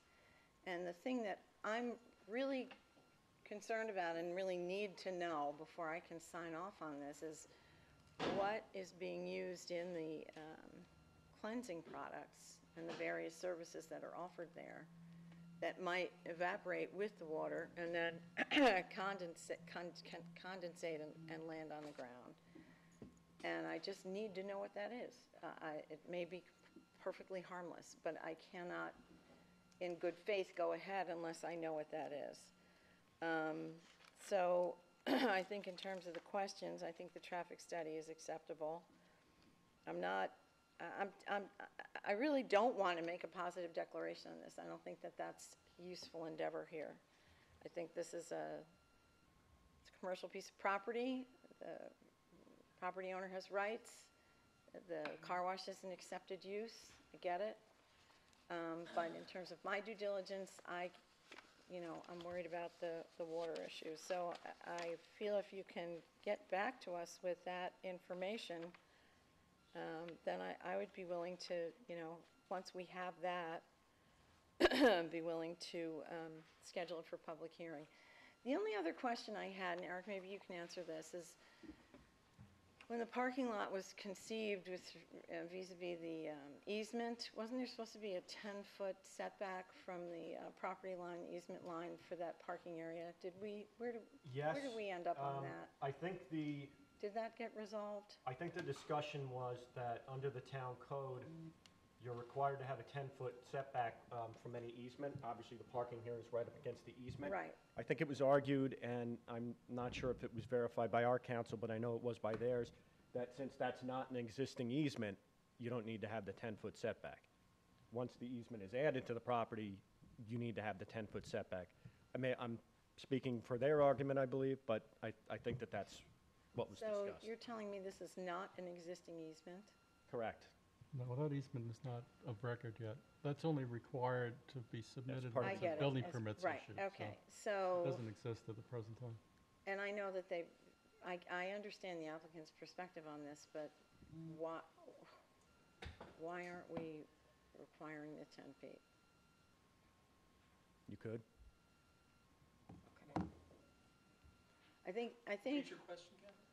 well, Are we requiring? if the structures are meant to be 10 feet from an easement line, from the easement, and as I recall, this is going back several years, you see how the parking goes right up against the line, so it's not, it doesn't comport with the code. But it's not an existing easement, it will only be an easement if we approve it. So it's this thing is full of circular reasoning. And I think one of the things that we proposed, which was the landscaping, was to maybe put a row of trees along there as additional screening from the parking area. Sort of rather than have them push it back, because the lot is very constrained. That's fair. There were two ideas discussed. I believe Tiffany addressed one of them, which was modifying the easement Right. or shrinking it so that there could be a line of evergreen screening. I think the original discussion was because if you look at the lane here, it widens, and you could actually pull these spaces in a bit and still meet the 24-foot Right. lane width. The idea of putting some screening on the subject property, not within the easement, through that readjustment. So both of those ideas were discussed, and the board had to ask for some type of screening Right, along that. right. Well, the applicant's rejecting the landscaping plan, it seems now, but I just wanted to, The- we have three new what? The setback from the easement issue was, I mean, I had thought that there was going to be an attempt to either reduce or eliminate the scenic easement by way of the town board. That's apparently not the case. Right. That's their position, that they Right. don't need to meet a requirement for a setback. I mean, the building inspector would be the appropriate one to make that decision if that's, you want clarification on that. I'm not saying I mean, I understand the argument, but I'm not Yeah. sure that it's not a way of avoiding a requirement that's in the code. On a technicality, that the easement's not in place yet, but it's obviously required by the maps Right. to be there. So Right. you may want to consult with the building inspector to see Right. if she agrees with that or not, but Right. I understand their argument. Yeah, no, There is I no do too. easement in existence. I get it also. Okay. And once you place it in, of course, Uh-huh. anything in the future would have to either meet setbacks or require variances. Right. Okay. So maybe we should consider asking for a determination from the building inspector on that. Any other comments? No, that's it for me. Do you wish to? Yes. Yeah, I actually share most of Kathy's concerns. Although I think the easement and setback question is probably the least of them. Yeah. I do think that, listen, there are jurisdictional issues here clearly, but, I think we have a responsibility to the citizens of this town to make sure that we're doing the right thing here. And my concern really, there is, and I understand the reasons why, there's a lot of missing information about the cleansing products in particular. And I think we just need to know more about it. We need to straighten this out and not get in the way of what the DEC and the Health Department, Department of Health Services are really chartered to do, but I think we just simply need to know more. We do. So we need to figure out how to get that information to feel comfortable with it. Yeah, I understand the argument that the applicant is making about the authority issue, but I disagree with it. I think that I know that we are the lead agency for SECRA, and we have a responsibility to meet those criteria and requirements, irrespective of the authority that those two other agencies have, those two other governmental agencies have, the DEC and the Suffolk County Health Department. So if I maintain that perspective and I want to follow through on my obligation as the lead agency for SECRA, I have to have the proper information in order to make that determination, and I just don't have that. And I understand the applicants, they're in sort of between a rock and a hard place on this, but, and I empathize with that, but I'm sorry, I have to go according to what my obligation is, and I can't just because they have that problem, I have to twist and turn and reduce my obligation. So my point is that unless we get that information where I can make that evaluation, I can't go forward with this. And that's my Thanks. position. Ian? Yeah, I think obviously this application will be controversial. I think we've already seen some of the controversy, so whatever comments we have, I think are preliminary, and the public hearing will be important on this application. I expect an active hearing. I too sympathize with the applicant about the jurisdiction and the Suffolk County and New York State having control over this type of thing. I would ask John, though, the Department of Natural Resources is our resource in the town who would have more expertise than us. Is there a legal way that we've talked in the past about running things by the Department of Natural Resources, sewage treatment plants and stuff like that, when we were sort of in this gray area? I don't want to sit here and play an expert, but I also want to make sure that we're doing our job and given a thorough review, certainly if we're gonna make a negative secret declaration or a positive one. You have authority to reach out to any town agency for assistance with review of any part of an application. Okay, You also have the ability to retain, experts if you should require them. So you certainly can reach out to Natural Resources on issues relevant to their expertise. well, perhaps we should have done it sooner, but I would be in favor of sending a letter to the Department of Natural Resources and just saying, here's what we're looking at, do you have any comments? Should we be paying particular attention to one thing or another? I think what's happened is we've asked for specific information from you, and you don't think you need to give it, and I understand your position, but just to make sure that we're doing our job, I'd be in favor of asking Kim Shaw, Natural Resources, if there's something in particular we should look at. I do think this property is zoned. It's a special permit, though, meaning we do take a very, very hard look, which obviously we're doing. It's constrained. Your traffic study, I think, goes a long way to clear up some of the issues. I do think if there were a legal way to plant the easement before it was, officially adopted, that would be a good thing, because it would serve everybody. But I would defer to John on that, and I think we also need to write a letter to the chief building inspector to ask if the applicant's position is her position, because she's the chief building inspector determines that. So I think we should write a letter to the Department of Natural Resources about groundwater particularly, and the building inspector about the adoption of this easement and whether you can plant before that. Because I do think if this application is to go forward, it makes sense to use all the space that we can, and it wouldn't behoove anybody to make it more constrained unnecessarily. And since there's 50 feet there, if there's a legal way to put a plant in, assuming it goes forward, it makes sense. So those are my comments for now. I think there's a lot more discussion that'll happen on this application. Very well. And Sharon? Yeah, I'm in agreement with Ian on the easement issue, but I guess I'm a little confused as to why we can't get that information.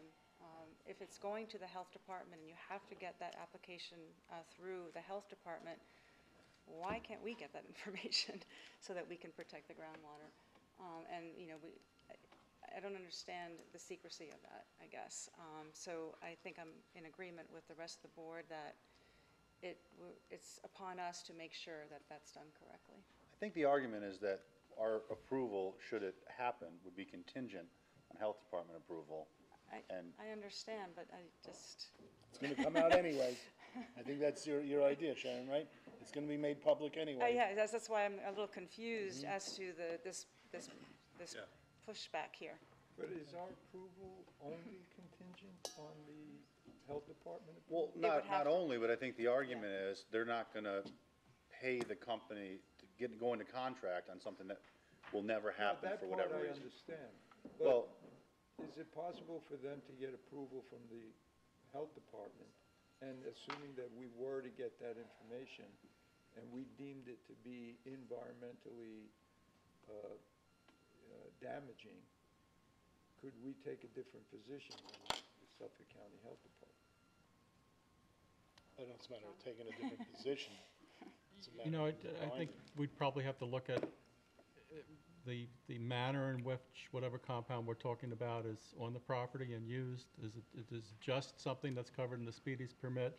Is it, I think it's a very complicated question to ask without having details on the process, unless Eric knows offhand what the process is. And But, because if we're subject, no matter what, right, to what the health department says, then why do we have to bother with doing anything? I mean, this. Well, there's certain things that the health department and the state have jurisdiction over.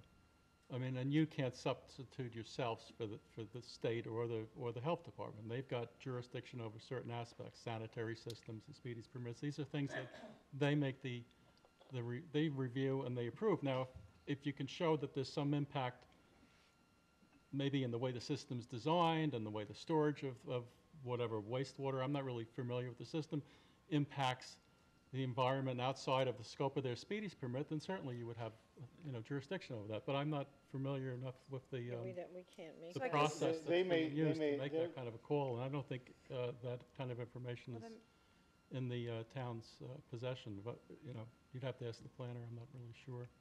I don't believe so. I think we've just kind of gotten generic information as to the system itself. So, Well, I but think maybe that's a the good question applicant can for the speak to it. natural Yeah. resources. Yeah, holding in my that's why we hand have right natural now. resources. I'm holding in my hand, which was presented to the board. It's dated October 30th of 2018. It is from Z-Wash Distribution LLC, which is a car wash company system, who submitted to the board the way the tanks are set up, the materials that are used, and how the system works. Aside from that, just to be clear, I'm going to read now from New York State Town Law with regard to site plan review and what the board's jurisdiction is. It is related to parking, means of access, screening, signs, landscaping, architectural features, locations and dimensions of buildings, adjacent land uses, and physical features meant to protect adjacent land uses, as well as any additional elements specified by the town board in such zoning ordinance or local law. The only caveat to that being things over which the board does not have jurisdiction, namely speedies permits and car wash systems, which are regulated by the Office of Pollution Control. I think the issue for us tonight is whether or not the application should be deemed complete for public hearing. And when we refer to section 255-650 of the town code, which are the necessary elements of site plan, a site plan for which approval is sought shall be dated and shall include at least the following elements to be considered complete. And I can go over all of those things. It goes from A to N. All of those things have been submitted to this board. Again, we still take the position that the application is complete pursuant to the town code and must be scheduled for public hearing. Can I hear from Eric? I mean, I do want to just remind the board that she read from the zoning code, but she didn't read from the secret regulations at all. So I think your concerns are environmentally, you're concerned about environmentally sensitive or damaging chemicals to the environment. And processes, I mean, I think you mentioned about, issues related to how do you clean the tires and the wheels off? Is that part of the system that's going to be recapturing the water? Or is that going to run off into the street or into adjoining property? So, I mean, I just know Kathy had mentioned that previously. So I think that's what you're talking about. I don't think we're looking at the criteria under the town zoning code as to what a site plan consists of, but I think your concerns were based in secret. Yeah, so. But that is the issue for completeness. Well, so. And when something gets scheduled for public hearing pursuant to this board's regulations. Let me, it's not a public hearing, so we. And I would object to any further testimony unless we have scheduled a public hearing. I understand. And it's been our policy to allow neighbors to speak about pending applications in a very brief manner. If the public has anything that they want to add, they can certainly submit it through the planning department. And it certainly, eventually, will be a public hearing scheduled. I don't want this to become a forum for debate over whether or not this is an environmentally appropriate, if that's the right word, project. And again, right now, it's a planning board work session that we're involved with right now. So I'd like to keep the comments among the planning board again. And again, I do recognize that it's been this board's policy, at least as long as I've been chair, to allow the occasional brief comment from a neighbor. That's why I'm saying that now. Anything else, I really don't want to get. With respect, Mr. Chairman, I object. Of the public. No. I have some very pertinent information. I see. We're not going to accept anything at the. And I can answer all of the board's questions beautifully. Well, because I've worked with the statute for 30 years as a town council. First of all. And general counsel with the group for East End. I appreciate that, but and this so is. There's a lot of misstatements here in the board. The problem, Mr. Chairman, is if we wait for the hearing and the application is deemed complete, our issue, the application is not complete, we have to address it now. All right, well. And the secret determination comes before the hearing, so respectfully, Mr. Chairman, we have to address that now.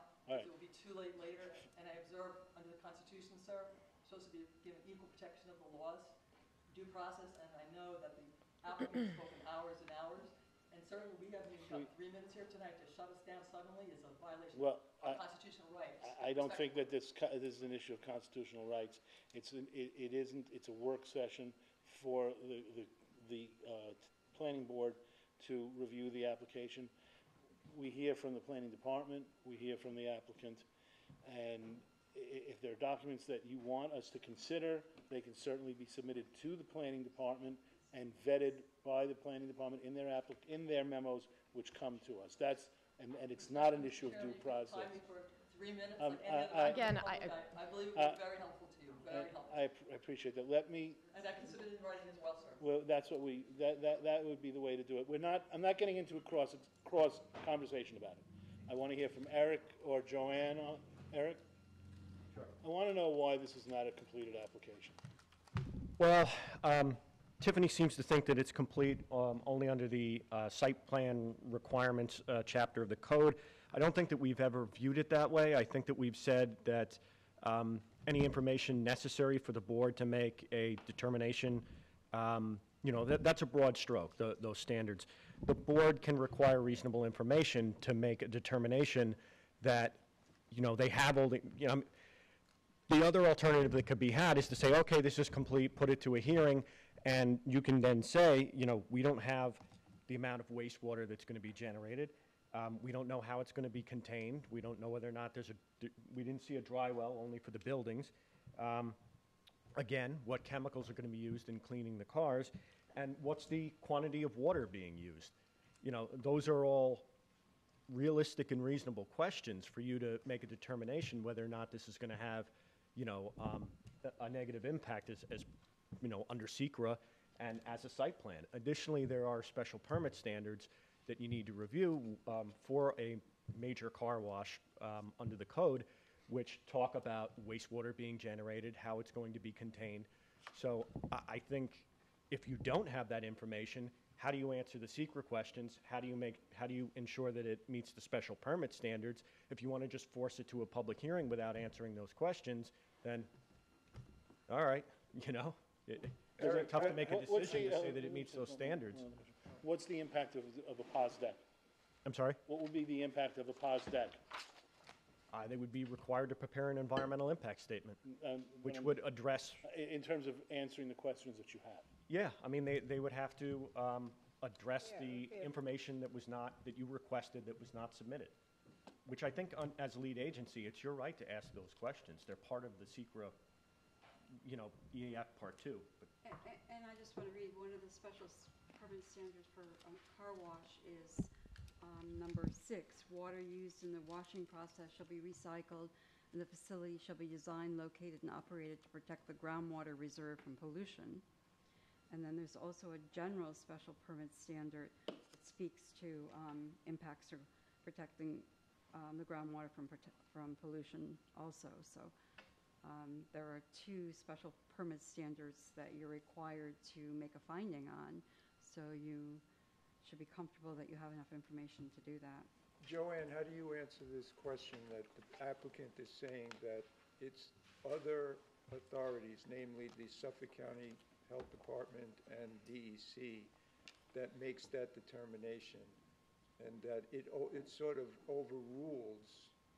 For one thing, I don't really know that they test for I don't know what they test for. I don't know whether they look at the chemicals coming from a car wash, or are they looking at nitrogen, or I'm not sure what the standards are that they use to evaluate the discharge. And secondly, you have 2 special permit standards that puts the onus on you to determine that it's not having an impact on groundwater. I know it's outside the normal procedure, but is there a way to have a public hearing before making a secret declaration? John? I think you have to have the secret declaration done before you go to hearing. Because it is, I'll it is a check. really I'm not tricky going to part. give you a definitive answer now. I'll have to check. I don't think we've ever done it that way, but whether it's possible or not, it might be. I'd have.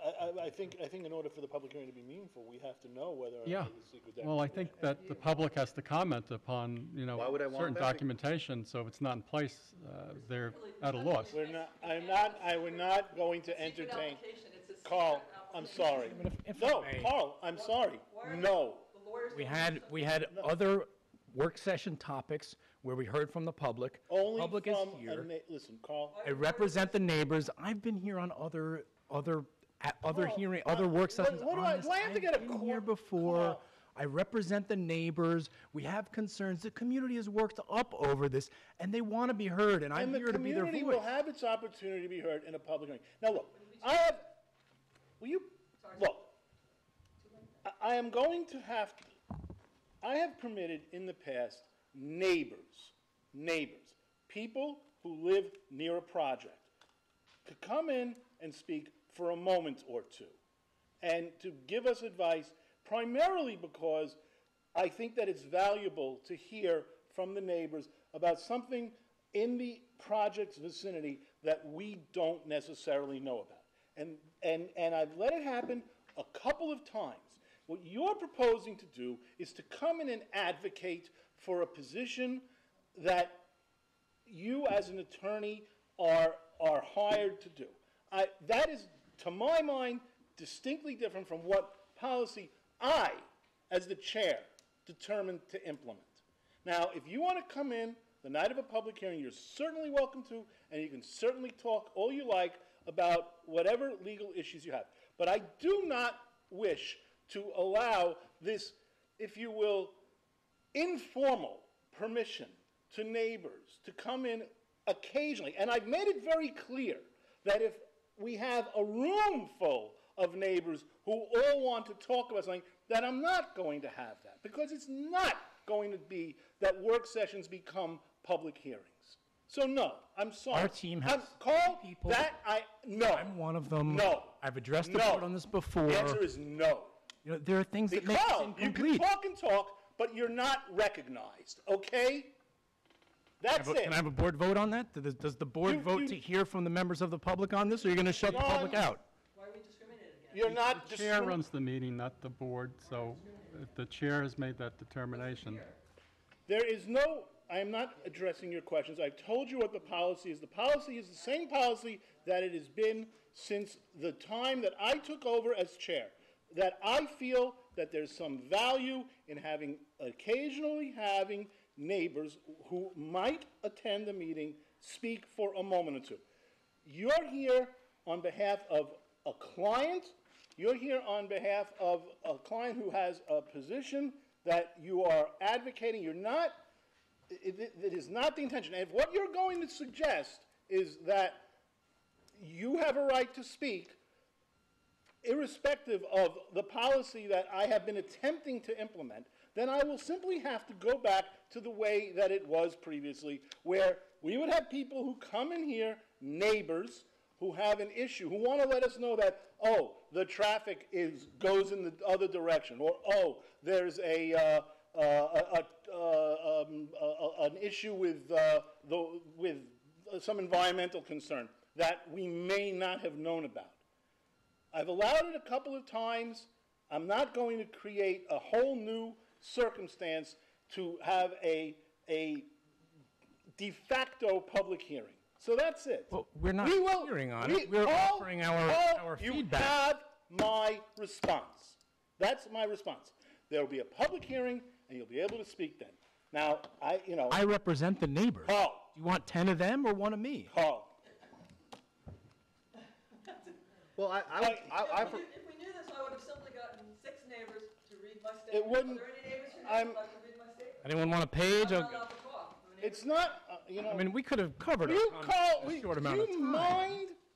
I've told you, I'm not recognizing this as a situation where attorneys are going to be coming up here and advocating positions. Well, I would suggest, I mean, I don't want to tread water on this application. I do want to move it forward. Can we, if we have agreement to send a letter to the Department of Natural Resources and the building inspector about the easement, and then I would ask our attorney, and this is just me, I don't know if the rest of the board agrees, to look into whether we could open a public hearing, knowing that we're going to leave it open, and we wouldn't close it until we made a secret Well, we declaration. can't have a public hearing unless it's I don't noticed. think I mean, I will check for you since you've asked, and I'll verify it, but I don't think you can. And is do it that. the opening or the closing? Because I think if there was a way to open the public hearing to hear from people, if it's not, it's not. I don't think so, but I'll check for it, since you're One of asking. the things I'll I'd like check. to address is the That's fact it. that this is a That's type it. 1 action, not an That's unlisted it. action. Council, That's the it. Holmes hard look test before the board makes a determination of significance. That's it. They have to look at the. I'm done. You are allowed to That's submit it. something in writing. I don't know why you won't write it down and submit it to the board, but you No. don't want to do that. Paul, you're not recognized.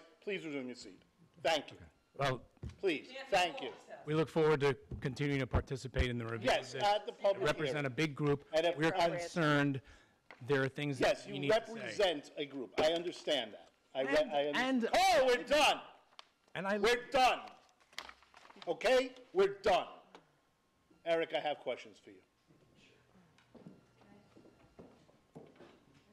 You're with the applicant. I am the applicant. Yes, you are the applicant. I just wanted to address one small iota, maybe just try and get this a little bit more back on track. I'm not addressing legal issues, I'm not a lawyer, but there was, and this has been a long file, so it's possible that it was missed. I just want to make sure that when we're talking about what you don't have in your file, and I heard a couple things. I heard you didn't have anything on water usage, you didn't have anything on chemicals, and you didn't have anything on the storage tanks. There was a submittal made to your file. Originally, there was a discussion about this proprietary information. We then hired a car wash company to prepare this document for us, in which there's a narrative, there's a plan, there's all the containment tanks. They wouldn't be, I heard Eric say there's only dry wells for the building. Well, yes, the only dry wells for the building is for rainwater. None of this water, zero discharge, is going into anything that's getting leached. So there's a diagram in this packet. If you flip to the next page, it's about what kind of chemicals are in the system. And if you fix the last page, it cites all the references it used. I just think possibly this got missed. So if you want more information than what's in here, I just would like you to be a little bit more specific, because the 4 things that I heard were submitted to the best of my knowledge, unless this got lost in your file. So I just need something concrete. I'm happy to go chase something down, but I can't chase down the obscure or the not specific. And all the things that I heard were in here. That's it. All right, very good. Eric?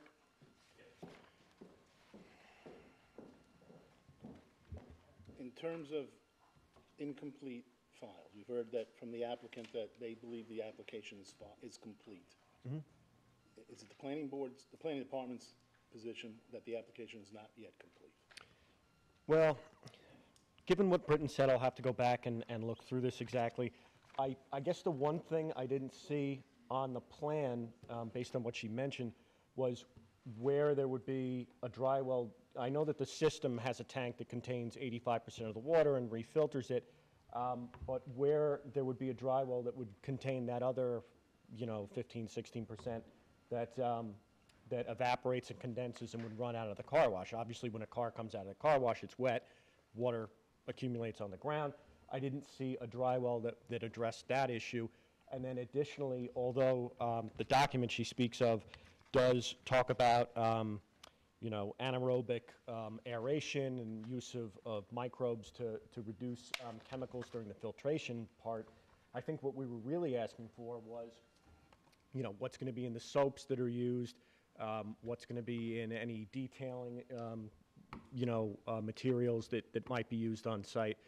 I also don't see, I saw in the document on the last page a summary of water usage or freshwater usage that indicated per month 27,406 gallons, which seems like quite a lot. And if that is spilling out, I guess 85% of that is being contained, but the remaining 15% would be spilling out on the property, and I don't see a dry well on the plan for containment of that water, just for the roof runoff. So it's not complete. That's it. That's it. I have a letter with 21. Carl, I told you, you will have an opportunity at a public hearing, okay? That's it. I just thought That's I it. just want to mention, because I read through this report, that it wasn't clear to me from reading this report that you're referring to, Britton. It's reviewed I can read this thing. It's a review. This man has used these things. He's reviewed the site plan. Plan is the building in the rear. He talks about the geographic location of it. 80 feet long, capable of 80 cars per hour, a volume most car operators would dream of, even with a longer tunnel. He's been 45 years in the business and has only experienced this type of volume over a handful of times. As for reclaim, he's recommending reclamation using filtration. SoBrite, S-O-B-R-I-T-E, is the best in the industry, especially for zero discharge. The biomachines do have a place. I'm reading this, and it's, I understand what he's saying, but I don't feel that this is providing the information regarding, the So stuff used. zero discharge means nothing goes into the ground. So there's no Right. dry well that Right. anything from the car wash. Right, but he does 15% say is 16% of total water used during the wash will mostly evaporate. This is caused by the atomization of the spray jets that lubricate the wash materials with water. So the wash materials are these chemicals or whatever. Right, and then they go into a trench, and there's a section that shows that there's a trench drain through the whole process, and then they're all captured into different storage tanks and filtered and sorted. I just would request that someone takes a better look at what we see. Yeah, well, I think that none of us are experts on this, and Because of the and evaporation perhaps factor.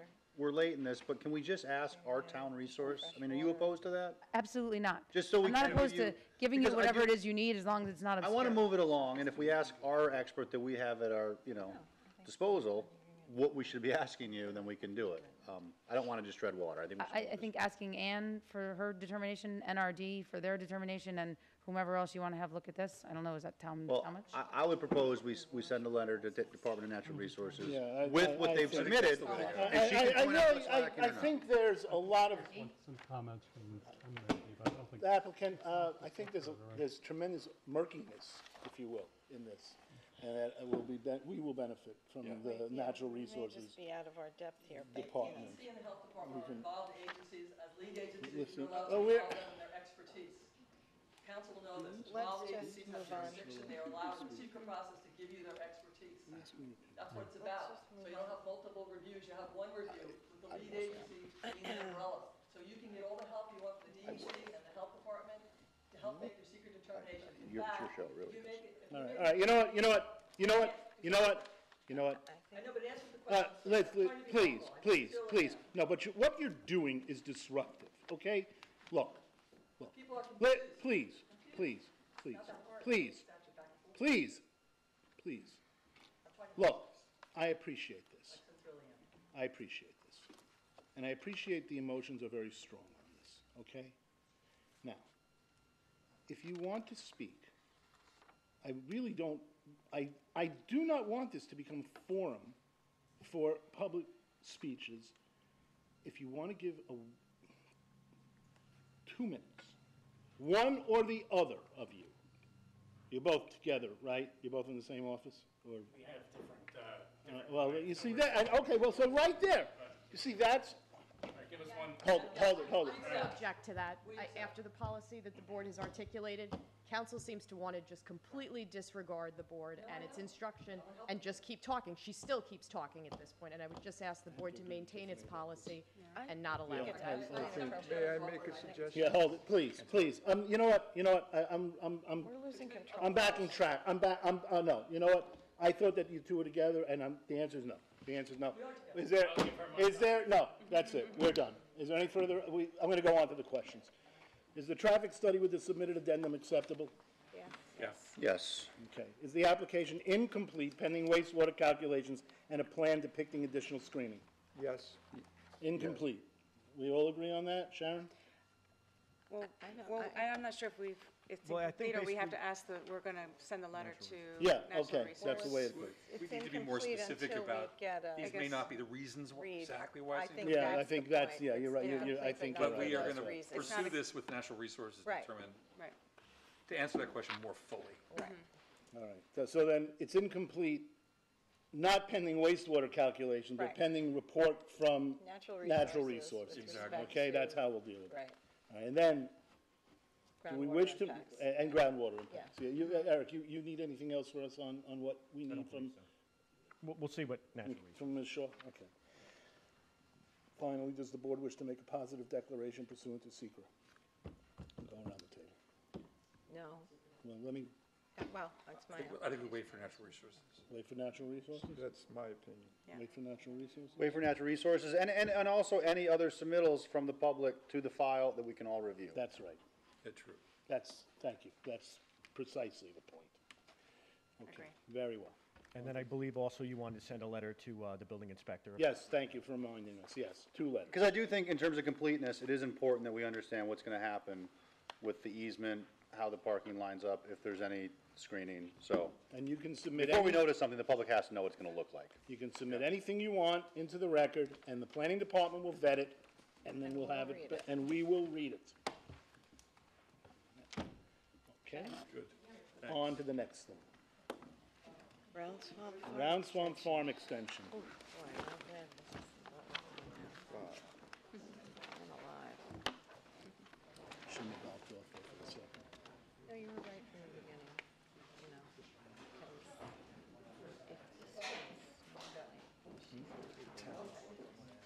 No, you know what I don't want to do? I don't wanna I understand I exactly. don't want to create havoc. Yeah.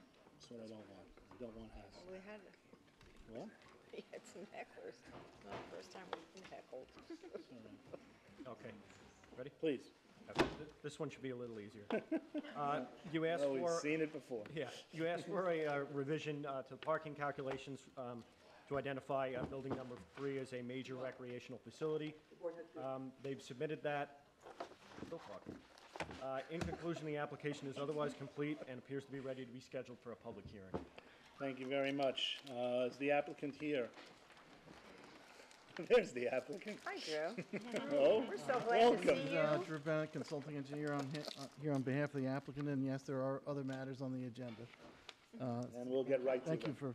for getting to me, I appreciate it. So, we have presented in front of the board several times about how to characterize the uses. I think we've done a good job of that. We're down to the parking calculations for Building 3, which is basically a baseball training facility, which under the town zoning code is a major recreational facility.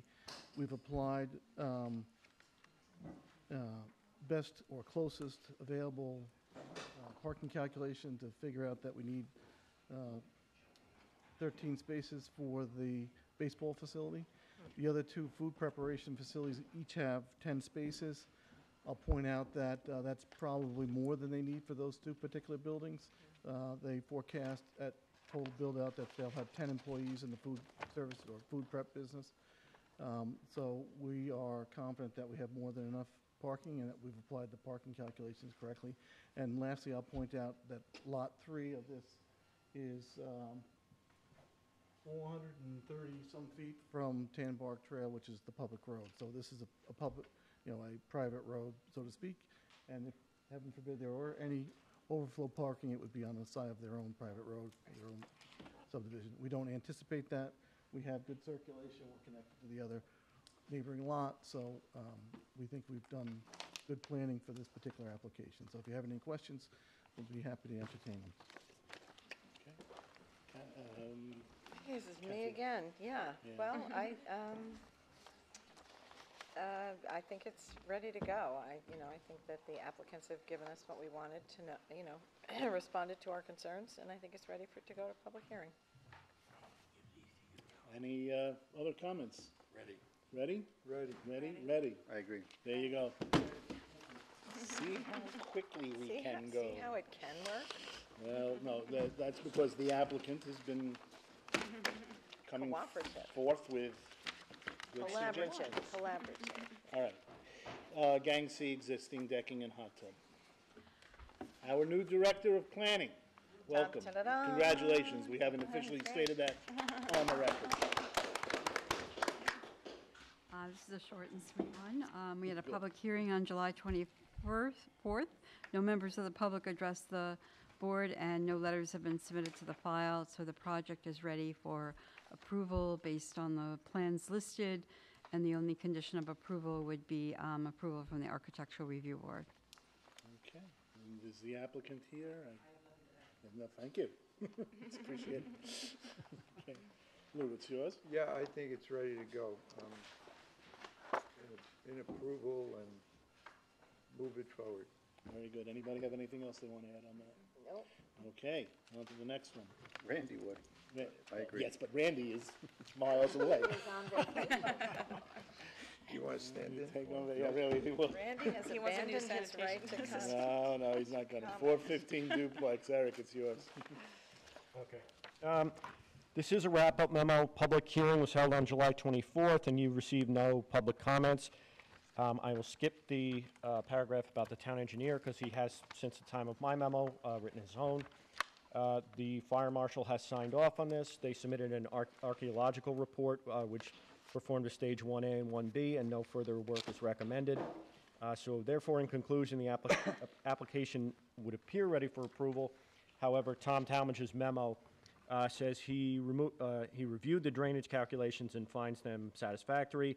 He does say, though, however, 1 handicap space is required for all parking lots, and the applicants need to designate 1 handicap space with smooth, non-slip surface and a handicap van-accessible parking space. And he gives the dimensions, and he says, provided that information is added to the plans, I find the engineering elements to be satisfactory. However, that is not currently illustrated on the plan. So the proper process would be to have the applicants amend the plan prior to approving it so that the approved plans meet the actual final plan, so. Okay.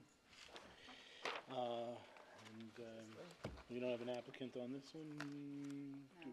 Okay. In that case, Lou? Yeah, I agree with Eric. He's got to put that handicap space on the plans, and then we can move ahead. I like the project, so I'm all for it once he gets that done. Yeah, I would say that I think it's important when we have a handicap space issue like this, that it be incorporated into the process and not kind of think about it afterwards and, append it, because it's an essential part of our review. ADA compliance, that kind of thing, is something that we need to be conscious of and to incorporate into what we do. So I agree with you. Okay. So that's 415. Yep. Next is Host Lane, which brings us back to our director.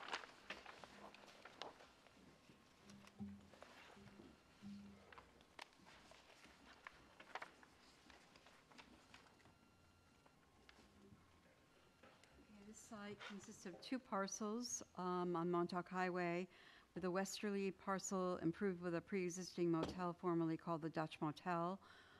And on the easterly parcel, in 2002, site plan approval was granted for the construction of a 1-story building with 3 motel units and a building with an indoor pool and bathrooms and showers. 4 spaces were required for that 3-unit motel. The planning board approved a modification of the site plan in 2018 that provided for a number of changes, including, as you recall, the relocation of the access from along the westerly property line to the easterly side, and additional parking. Site plan approved 29 standard size spaces plus 2 handicap spaces. The revised site plan depicts 28 spaces. Well, the applicant's requesting a modification based on some minor changes that occurred during construction, including revisions to the number, location, and size of the parking spaces. The approved plan called for 29 standard size spaces and 2 handicap ones. The revised site plan depicts 28 standard spaces plus 2 handicap spaces, or 1 less than the approved plan. The width of the handicap spaces was enlarged down here. That was part of it. And there was a dumpster added in a fenced area in what had been a standard parking space at the end of the last process. It's noted that the requirement for a total of 21 spaces is all that's required for the project, and the applicant was providing 28. So there is still more spaces than were required. We noted that the revised plan didn't show the dumpster; it just shows a fenced area. But the applicant on August 18th, and this is a case where something simpler was submitted at the last minute that we were able to look at, because all they did was revise the August 13th, not August 18th, 13th. right? Into the future. Yesterday, the 13th. Okay. Okay. My mistake. Okay. You so it was wrote the submitted- 18th? Congratulations. It says the 18th. Yeah, I get it, Sorry. yeah. I guess we're jumping ahead here. So It's a vision. We're having they a have,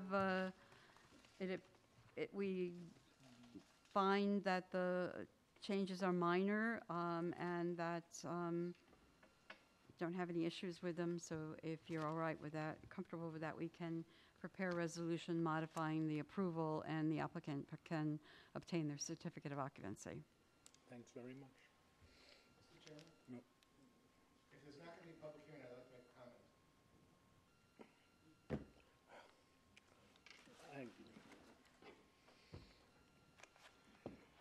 There's no one here. I'm sorry? Okay. There's no one here to object to that. Well, is the applicant Lori's here? here. Laura's here for the applicant. Does the applicant object to, It's a comment on the number of parking spaces. I'm fine with it.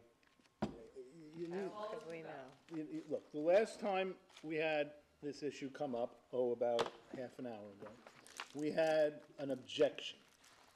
And that was the reason why, not the reason, but a good reason to deny any further application, any further comment. We had a public hearing on it, didn't we? Have a If public we've had, Let me just state this.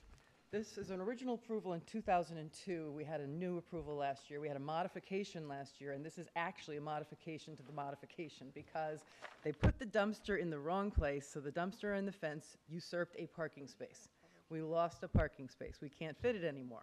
We are only here to ask your permission to allow us to have 8 extra spaces than what are required by the code. That's the entire reason we're here. Yeah, there was. And we're ready for a CO. And there was a public hearing.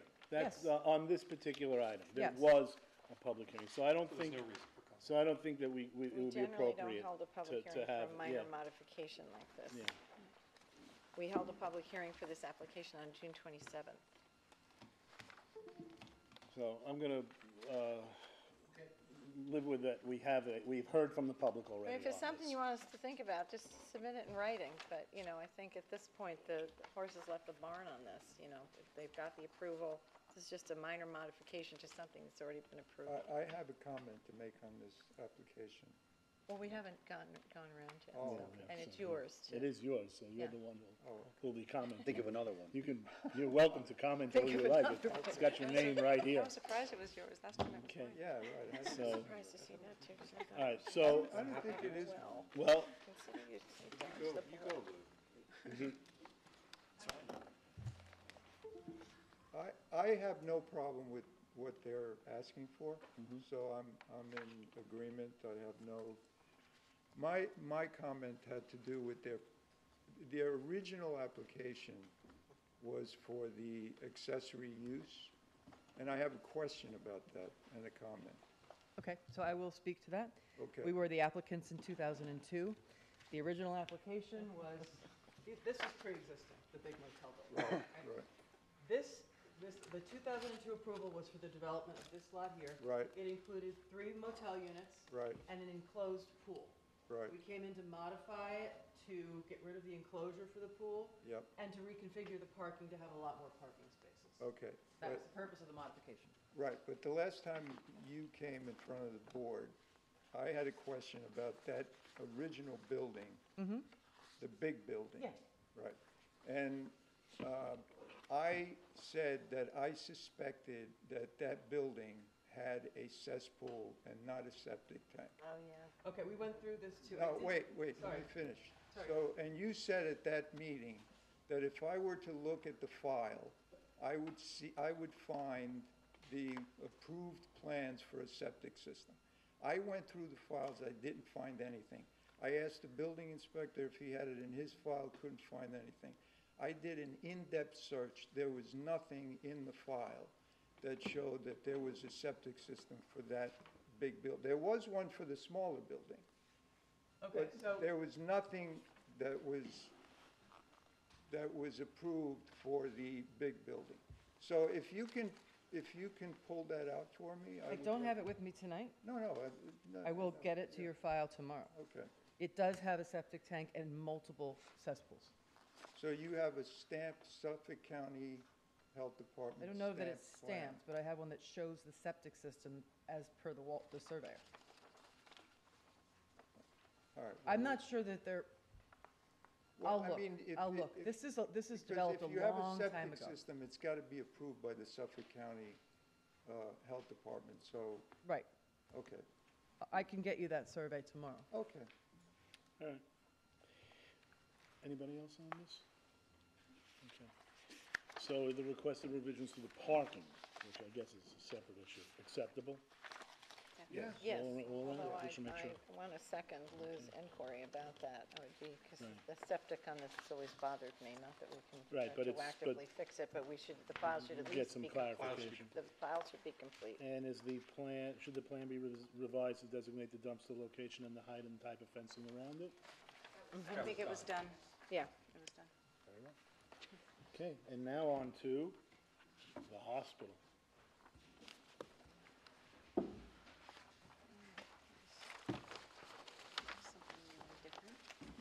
Now for something completely different. Reading.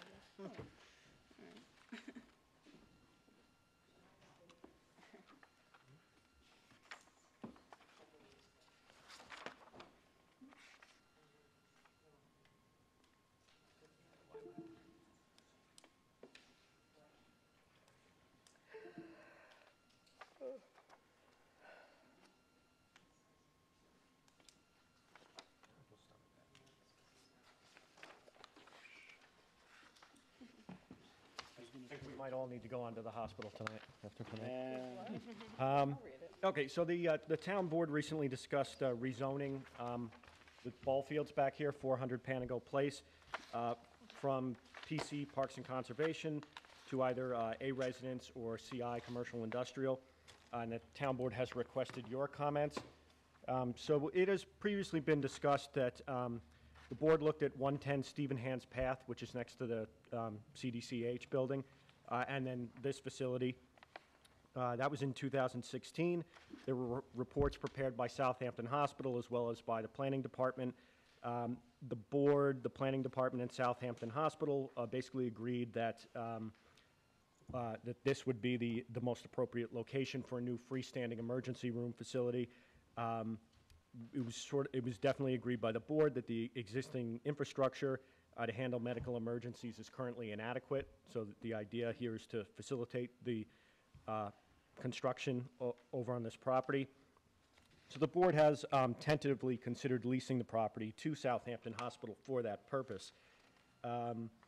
And actually, recently, the New York State Legislature passed a resolution agreeing for parkland alienation, because this is parkland.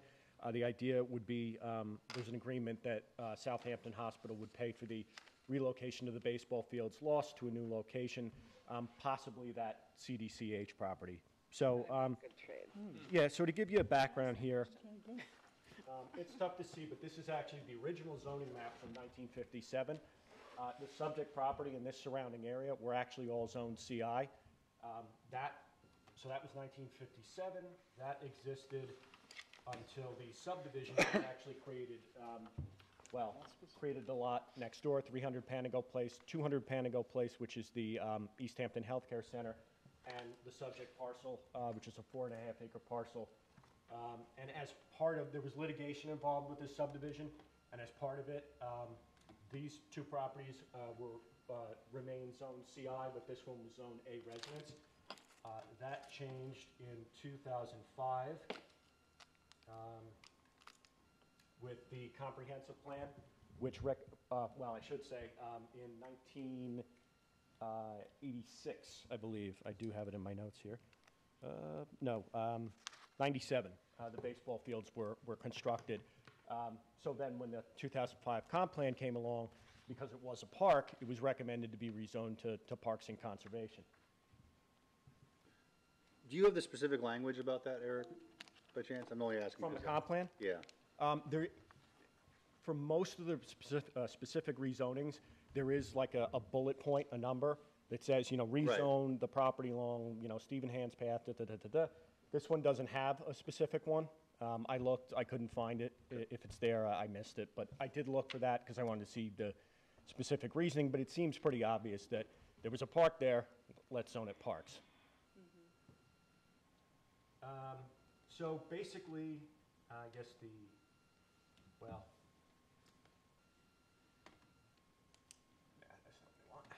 so what's been considered is whether or not, the town board seems amenable to the idea of rezoning the property to allow for the hospital, which is deemed a semi-public facility. Semi-public facilities are actually allowed in PC, but only limited ones. A hospital or a medical arts building is not allowed. I thought I had the zoning map on here.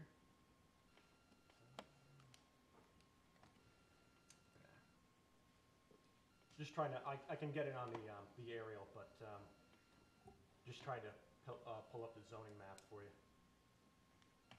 First, yeah, let me do that before I go into the, there was a draft layout proposed or prepared for the hospital, I should say. When it was rezoned to residential too, wasn't there an AHO also? There is an overlaid on it? AHO Okay. designation. I'm going to get to that, because that Okay. was actually a good and specific comment from Randy. But let's see. So, no, it's not that one. There we go. No, layers.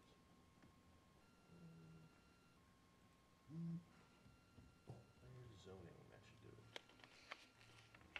Zoning boundary.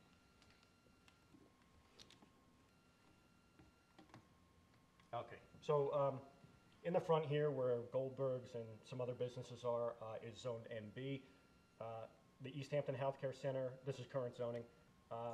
300 Panago Place, the office is next door, and in fact, well, not where we are, because we're technically in the village, but the rear of the town hall complex is all zoned CI.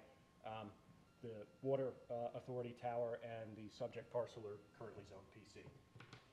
So yeah, Randy had a really good point that this currently also has an affordable housing overlay designation. It's 4.5 acres. He said that if we're going to be removing either that AHO designation or developing it for something that is not conducive to that, you know, that amount of area should be shifted to another appropriate property within town, which he's the chairman of the housing committee, and I'm on it, and Joanna attends too, and we've had discussions about finding other areas through town, which hopefully will come to fruition soon. So I guess the one thing to consider, well, I guess maybe I'll go to the,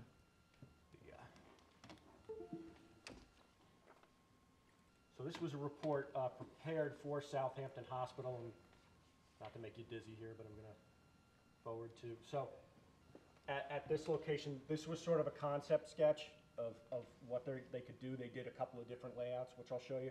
One was basically a building all the way back against the train tracks with the parking in front, accessed from Panago Place. So this would be their circulation pattern. The other idea was something basically along the Water Authority property with parking sort of next to the parking for 300 Panago Place. And then I think they had a third. No, that was what they prepared. So they did a matrix. This was when they were comparing the Stephen Hans Path site with this site, and they favored this site. Why, because it's more centrally located? More centrally located next to an existing healthcare offices. The idea too is that the town eventually will move its offices out of 300 Panago, which does have some medical offices, and maybe that could be, this could become, you know, a healthcare hub within East Hampton. So, oh, that's what I was going to show you. Is that it? I think that's it.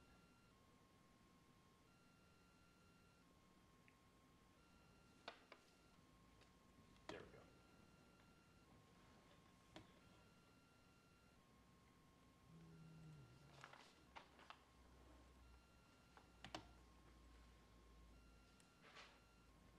Better. So this is a comparison of the setbacks and building coverage that would be allowable in the different districts. Obviously, CI is going to be much more forgiving in terms of coverage and setbacks. However, I guess the principal front yard setback for residents would be greater. So obviously CI is a bit more forgiving. It is a 4.5 acre property. So, you know, you'd be allowed, you know, 2.25 acres worth of building at maximum under building coverage under CI. Obviously, that's not realistic because of parking. The number that the representative from Southampton Hospital gave me of what they propose is basically a half an acre. It's 23,700 square feet. So So it's the- significantly less, which obviously they have a high parking demand, as you can see on that, Sure. that sketch, so. So let me ask you a question. The primary reason, or the only real reason that we're here is because the town board wants our comments on the zone change. That's correct. No other issues that we're being That's asked correct. to address, like traffic or anything else right now. It's only in a conceptual stage, so I would assume that when it is finalized, and they do have a plan, that they would send it to you for further comments on those But site right- planning issues. But right now, they gotta decide, the first thing is, what are they gonna zone? You've been saying forgiving, which, Well- does forgiving, let me ask you this way. Sure. Does forgiving mean flexible? Sure. Okay, it means in terms of what the town, what the developer or the hospital might have in mind, they can move things around, readjust the application within the broadest parameters in a CR. That's a better term to use. And another thing to note, too, is if I go back to the aerial, again, there's the subject property. There's no residential property abutting any of the sides of Yeah. this property. What's on the other side of the railroad? It's zoned A3, I believe. This little piece here is actually town-owned. It's a reserved area. I don't see any houses. Actually, I shouldn't say that. This is a reserved area, but then this was also purchased by the town. So this is actually open space here, directly across. This, I believe, is a buildable lot. But obviously, you have the train tracks here, the water authority here, East Hampton Healthcare, 300 Panago, and then us. Where's the nearest house? Would you guess?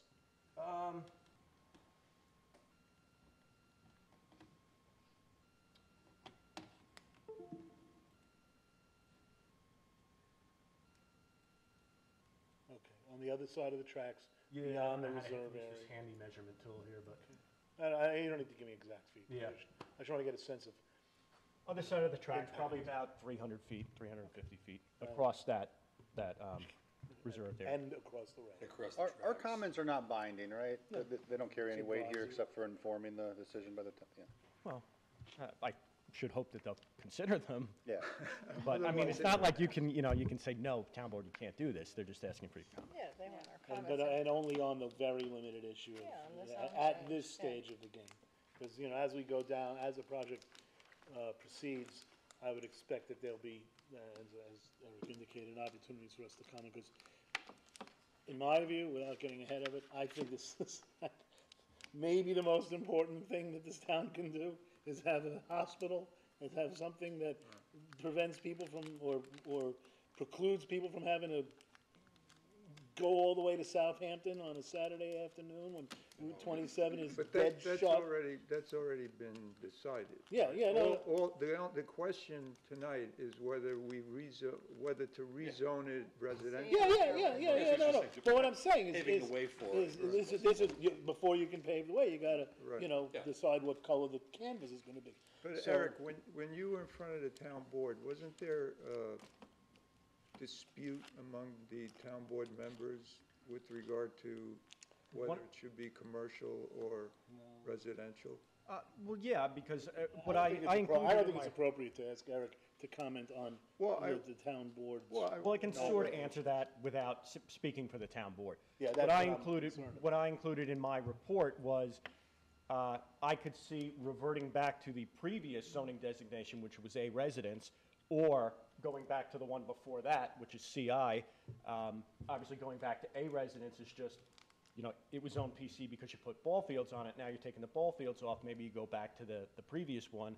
However, for most of the history of that parcel, it's been CI, and it actually does not abut any A residentially zoned property. It does abut CI zoned property. So No, I left it to them to Yeah, say the that only- these are two I viable don't- options. The only reason I ask is because we're asked to comment on whether it should be residential or commercial, and I just want to understand what the pros and cons as expressed by others, just so that it would inform my decision.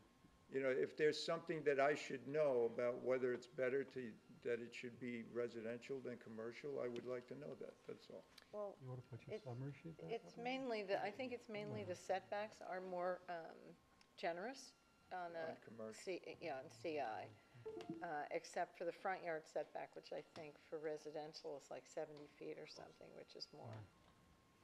And you who know. would that impede or benefit?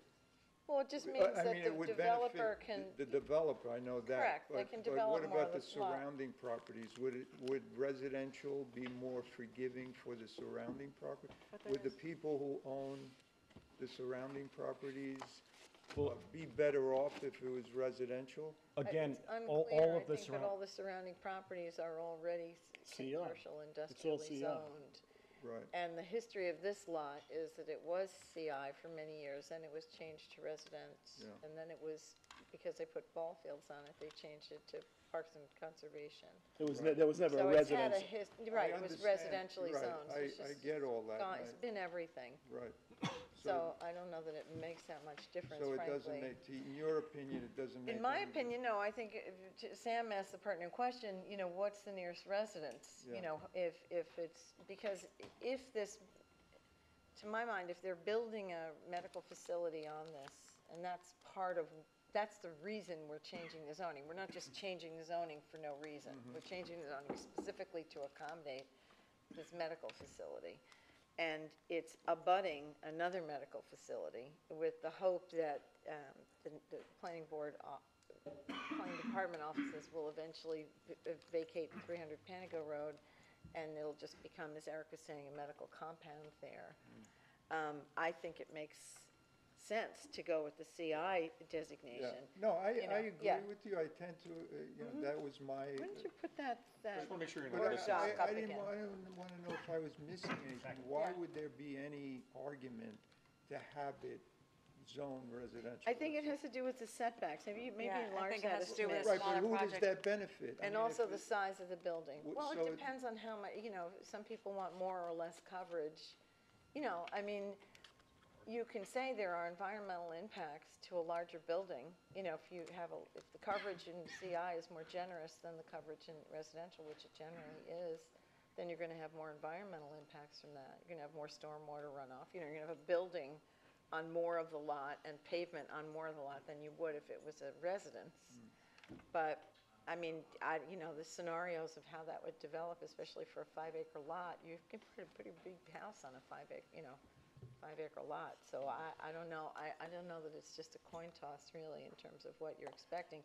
And generally, I think the kinds of concerns we have will have a chance to address at site plan. You know, with Yeah. stormwater runoff and, you know, proper discharge and you know, water.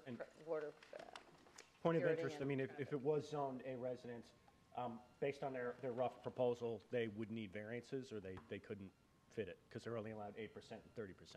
Okay. Yeah, that's when, you know, talking about whatever particular word you want to use, forgiving or flexible or whatever, you know, that to me is what CI, you know, screams out in favor of If CI. we're in favor of the hospital, then we should zone it CI, because that would allow them to put. Right, the most. It's too constraining, the other one. Yeah, I think it's important to give them the greatest opportunity to build the best facility that this town can get.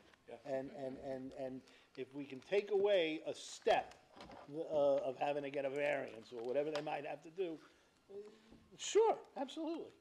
And If we had a hospital zone, if there was an H zone, I don't know if there was an existing H zone, if there was something called that, we would just put it into that, but we don't, so. It's not a true hospital, it's a freestanding Yes, emergency I know, room, I is know, what they're calling it, which is basically like, you know, triage. They have somebody who's hurt in Montauk, and rather Have an than having to X-ray. drive all. Well, over yeah. Hampton, you know. So it would have very limited overnight beds for cases where they just, you know, they Couldn't had to keep transport somebody them, there. yeah. But really, the idea is just to have some simple emergency things like MRIs. In my mind, in my mind's eye, the idea is so that we don't have to look at ambulances going down 27 and saying, "Oh my God, I hope that poor person lives." Yeah.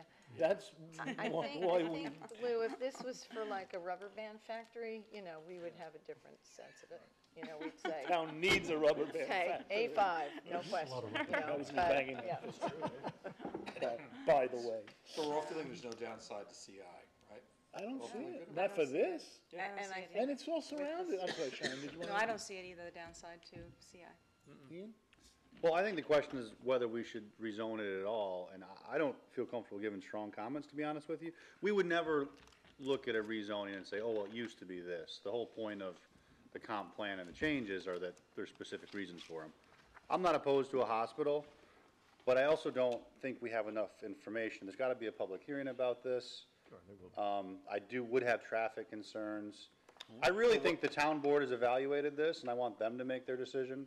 So, you know, I'm gonna sort of stay out of it, to be honest with you. Well, one other thing I about don't- changing it from to CI, from Parkland to CI, is that that'll facilitate, I would expect, that facilitates us getting the Parkland elsewhere. That's true. Yeah. So, Which I thought was, Well, how glad is you that? mentioned that, because that was a because they're concern of giving, mine. that's Yeah, one of it's the a big one. things No, that I mean, the the hospital. criteria. There was a time where we we're couldn't losing find play- ball we're fields losing- for the we're kids. losing- But how does rezoning this? Well, that's actually, that's. I a agree good about, question. I agree with Randy's comment about the affordable housing overlay should be, but that's not, there's nothing we're saying that, if this is rezoned, the affordable housing overlay should move someplace else. I agree with that. And if it's rezoned, we also, that'll facilitate, I don't know if it's dependent. What I but don't it's wanna do is come in very facilitated. sort of superficially and give the town board a feeling that we've given a thorough review when we haven't. I'm not opposed to it. I understand the need for a hospital. From a planning standpoint, there are some issues that could come up and we haven't, scratched But the surface. we're not at that stage. Exactly. No, we're not- We're no, not there, no, we're just no. simply this So one if issue. I was really against it, I would say so. If I was really in favor and thought it was an obviously good idea, I would say so. I don't. Town board, they can make their decision. Another thing to keep in mind too that I didn't mention is, this is not a private landowner asking you for a new zoning designation that allows them something substantially more. It's not right now, but the town can sell land. I mean, the zoning. No, actually, this is leased. This is all It'll gonna be be subject to a leased by the lease, hospital. Yeah. right?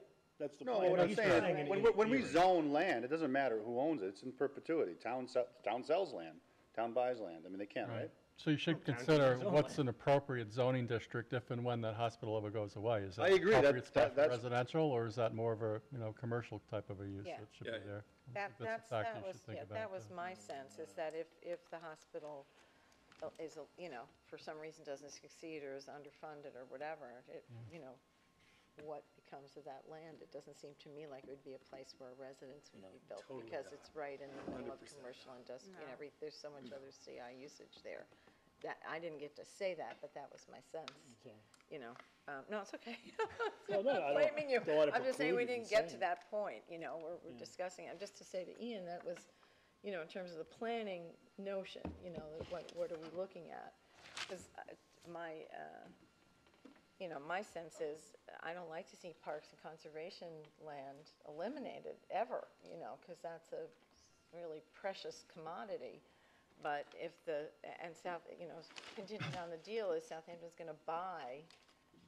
Hospital Board will buy land over at the CDCH field, and there's room there for that, to replace the fields. So it's an even trade, and as long as we can make I think it's important for us to raise the affordable housing overlay question, as Randy did in our comments, to make sure that another 4.5 acres somewhere else in town is added to that inventory. I certainly support that. Yeah. And, so I'm, Kathy, who writes our comments? no? No, I'm just Not laughing. saying- I'm only laughing. Because Another I reward of like being the chairman. Thank you. Am I writing the comments? I usually ghostwrite them. Oh, they're good, then I'm all for that. Wait, Yeah. I'm confused about the parkland. So you said that they're going to replace the parkland? Well, It's what presently, happened? Trying to get there, I when- know it's presently presently, yeah, and and, we're Well- rezoning it CI, right, so the Well, hospital or- can build their building. on it. right, but the Are they hospital, going to replace that parkland? yes, somewhere else? yes, Yeah. they have That's offered part of the deal. part of the The, deal. And how does that fit in with Randy's idea? It doesn't This is specifically, different animal. it's just another, He's- it's just, yeah, sorry, okay. In What order, is that land? We that- that's don't gonna have to know. be That has to relocated. be, the It town is- is gonna Right. have to So we're going summon to get, somewhere else there's gonna be replacement parkland. Mhm. And somewhere else there's going to be replacement affordable housing. affordable overlay. housing. Yes. So we're getting 2 for 1, basically. And Well, hospital. the, I know, It's that's not really, one way it's to not look really at 2 it, for 1, but- it's because, Right. it effectively would be 2 for 1, but right now they're both on the same thing, so they'll separate. They're both on the same Right. I guess, your I piece guess they of could art. put the affordable housing But right there- on top of the but- new but ball there's- We fields. could put, right, so we could build housing on second base, it'd be like we did with Epic Stadium, Field. yeah. So, No, but they're segregating, those two, So the amount of space yes, is going to, is going to increase. yes, you're going to Yes. find, Well, yes. That's a good way of It's looking at not it. directly what we're talking about unless you put in the comments that you want that to be part of the deal. Well, I think Right. we should, but I already have That's that. already planned, that's part of the. But That's, that's the deal as presented to well, us. that's Thank why you. we're Yes, that's favorable exactly to it. Correct. That's why, That's right. that's why we're amenable to it. yeah. The affordable housing overlay is a decision of the town board, though. The replacement of the parkland, that, in order to transfer or alienate parkland, and the lease is considered to be an alienation, even though it's for a limited duration, you have to go to the state legislature and ask for permission, and as part of that permission, they set out the criteria by which you can do it. And their criteria was you substitute other similar lands as the parkland, or you invest the value of that property into improving recreational facilities on maybe land you have already. It's kind of a, I believe it was worded that way in their approval. So it's basically that they want to make sure that you conserve the value of that park. You know, put a park somewhere else. You probably could say, I'm putting two smaller parks somewhere else. That probably would also be acceptable to the state. It's just they don't want to see the parkland disappear, and, you know, that value to the community's gone. So they basically say, okay, you can take it off of this property, but we want something somewhere else of comparable value and size, so. And we do have that Yes, approval from the New York State. we do have that approval. They did, last session, they Facilitated. gave us the approval. Yeah, I think the idea, at least there was a concept to do this, was to, this is the CDCH building, and these are the playing fields over there, off of Stephen Hands, was to build two ball fields and new facilities for the Little League that would make this into, you know, somewhat of a sports complex area within the town. So I don't know that that's for sure, but as John says, we have to give You equal have to do part it. land. That's the soccer fields now, right? Not an Yeah, option. soccer fields. And so it'll be right near it, yeah, okay. Cool. Okay, anything else? Can I make a random suggestion? Really quick. Real quick. It's a planning suggestion. I actually brought this up to the chancellor of the hospital at Rotary meeting last week, because my office is here too. So you have the medical offices, you have the town employees, you have town hall, and now you're gonna have a emergency facility. Now you've got the town, the state, and the hospital all in the same area. If you could lobby the MTA for a train station back Great here to idea. get our employees Great back and idea. forth, it would be really helpful. You go, girl. I'm gonna give you That should Fred, come from I'm gonna you give you all. Fred Yeah. Field's phone number, and you can, I think it's worth including in our comments. it's not, it's, Lori, that's a worth worthy including in our idea. comments. It's a worthy Very good idea. idea. You like that, yeah. Very good idea. I saw a map of the Long Island Railroad. Train from- station. Yeah, because that's a from place, 1920. That's a lot of it's- employees. I was just gonna say, it's Lot of a lot of employees. people Water can take mill, that train, that's Yeah, right. watermill, and the water mill. It's a great idea. It doesn't have to be big, it could be like Bridgehampton, just be a lean-to, you know, it doesn't have to be, just has to be a They could do- stop. Has to be a stop, yeah, yeah. I love that, we have to keep that. I'm sorry? Sidewalk, Sidewalk, you know too? something? You want everything. Sidewalk. Uh-oh. Okay, All right. well, I think that wraps up our work session, and let's wrap up God love quickly us. the regular meeting as quickly as we can. Okay, So field property is, we have an email on that, withdrawing that for now? Yes, I believe it went to Jody. Jody, we're good with that? What, for the, I thought it was the notice that she wanted adopted for the 25th. oh, so, When do they Wasn't want it the Jody? public? so this is a good one, all right, very well. This is the good one? Yeah, this one is good, okay, I'm You sorry. just wanna I thought change that the there date was of an the issue. hearing? I thought that the way I read it is that she didn't want you to adopt the resolution until Yeah, the that was 25th. what I thought. Right. Right. Okay, Now, so see, that's not why how she I read the wanted. email, though. I didn't read the 25th as being the hearing date. I read that as being the date that she asked that the But resolution it be says the adopted. 25th is the hearing date on the, Well, that's in that. That's because we wrote that. I'm talking about her email. I see. It was kind of ambiguous. Well, if we table it, is she still gonna have time? All right, Yeah. because And we'll have to, okay, do you know All right, when she's motion to leaving? table it, Because I'll 'cause if- check with her tomorrow to see if. If Jody is right and the hearing's supposed to be the September 25th, we still have time to schedule it. Yeah, we do. Yeah, no, that's So, the point. We mo- have- motion to So I'll table. check we have with her another meeting. tomorrow. All right, that's fine. Okay. Because I read it, I wasn't sure whether she was saying that's when she wanted a hearing, or that's when she wanted, so I'll check with her tomorrow, or right. Jody. Let's will just make check sure with we her. schedule it. You know, I don't want to do Yeah, something the that right she, date. you know, because I thought that the whole thing was supposed to be off. But she did send the email Okay. requesting that. All right, Kathy, you want to go ahead with? Okay, Conic Land Trust, matter of the application of the Conic Land Trust Farm Storage Building Site Plan, Suffolk County Tax Map number 300-149-3-3.4, to schedule a public hearing to be held at Town Hall, 59 Panago Road, East Hampton, on Wednesday, September 11th at 7 PM or as soon thereafter as this matter may be heard. I've read the resolution and move for its adoption. Second. All those in favor? Aye. Recuse. Opposed? Yes, one recused. Five, I guess I need to recuse. oh, yeah, well, Oh, yeah. I'm sorry. You You're can't, right. you All right, can't so second. You I can't can't second second. either. Can't You can't second. second. I second. Thank All you. right, so we have, hold it, do we have enough to vote? We have Yeah, one, I two, didn't. three, four. So we have four, okay. Okay. All right, next one. In the matter of the application, sorry, I got the wrong one here, of Conic Land Trust Quail Hill Farm Site Plan, Suffolk County Tax Act number 300-150-3-1.2, to schedule a public hearing, to be held at Town Hall, 159 Panago Road, East Hampton, on Wednesday, September 11th, 2019, at 7 PM or soon thereafter, as this matter may be heard. I've read the resolution and move for its adoption. Is there a second? I'll second. And all those in favor? Aye. Aye. Recuse. Recused, two recused, so you have four, two recusals and one absent. Okay, and then, You want to do Twin would Forks? you mind doing Twin Not Forks? at all. Thank you. The matter of the application of Twin Forks Mini Storage, Suffolk County Tax Act number 300-192-3-43.1, comma 54, resolution amending approval to modify April 17th, 2019 site plan dated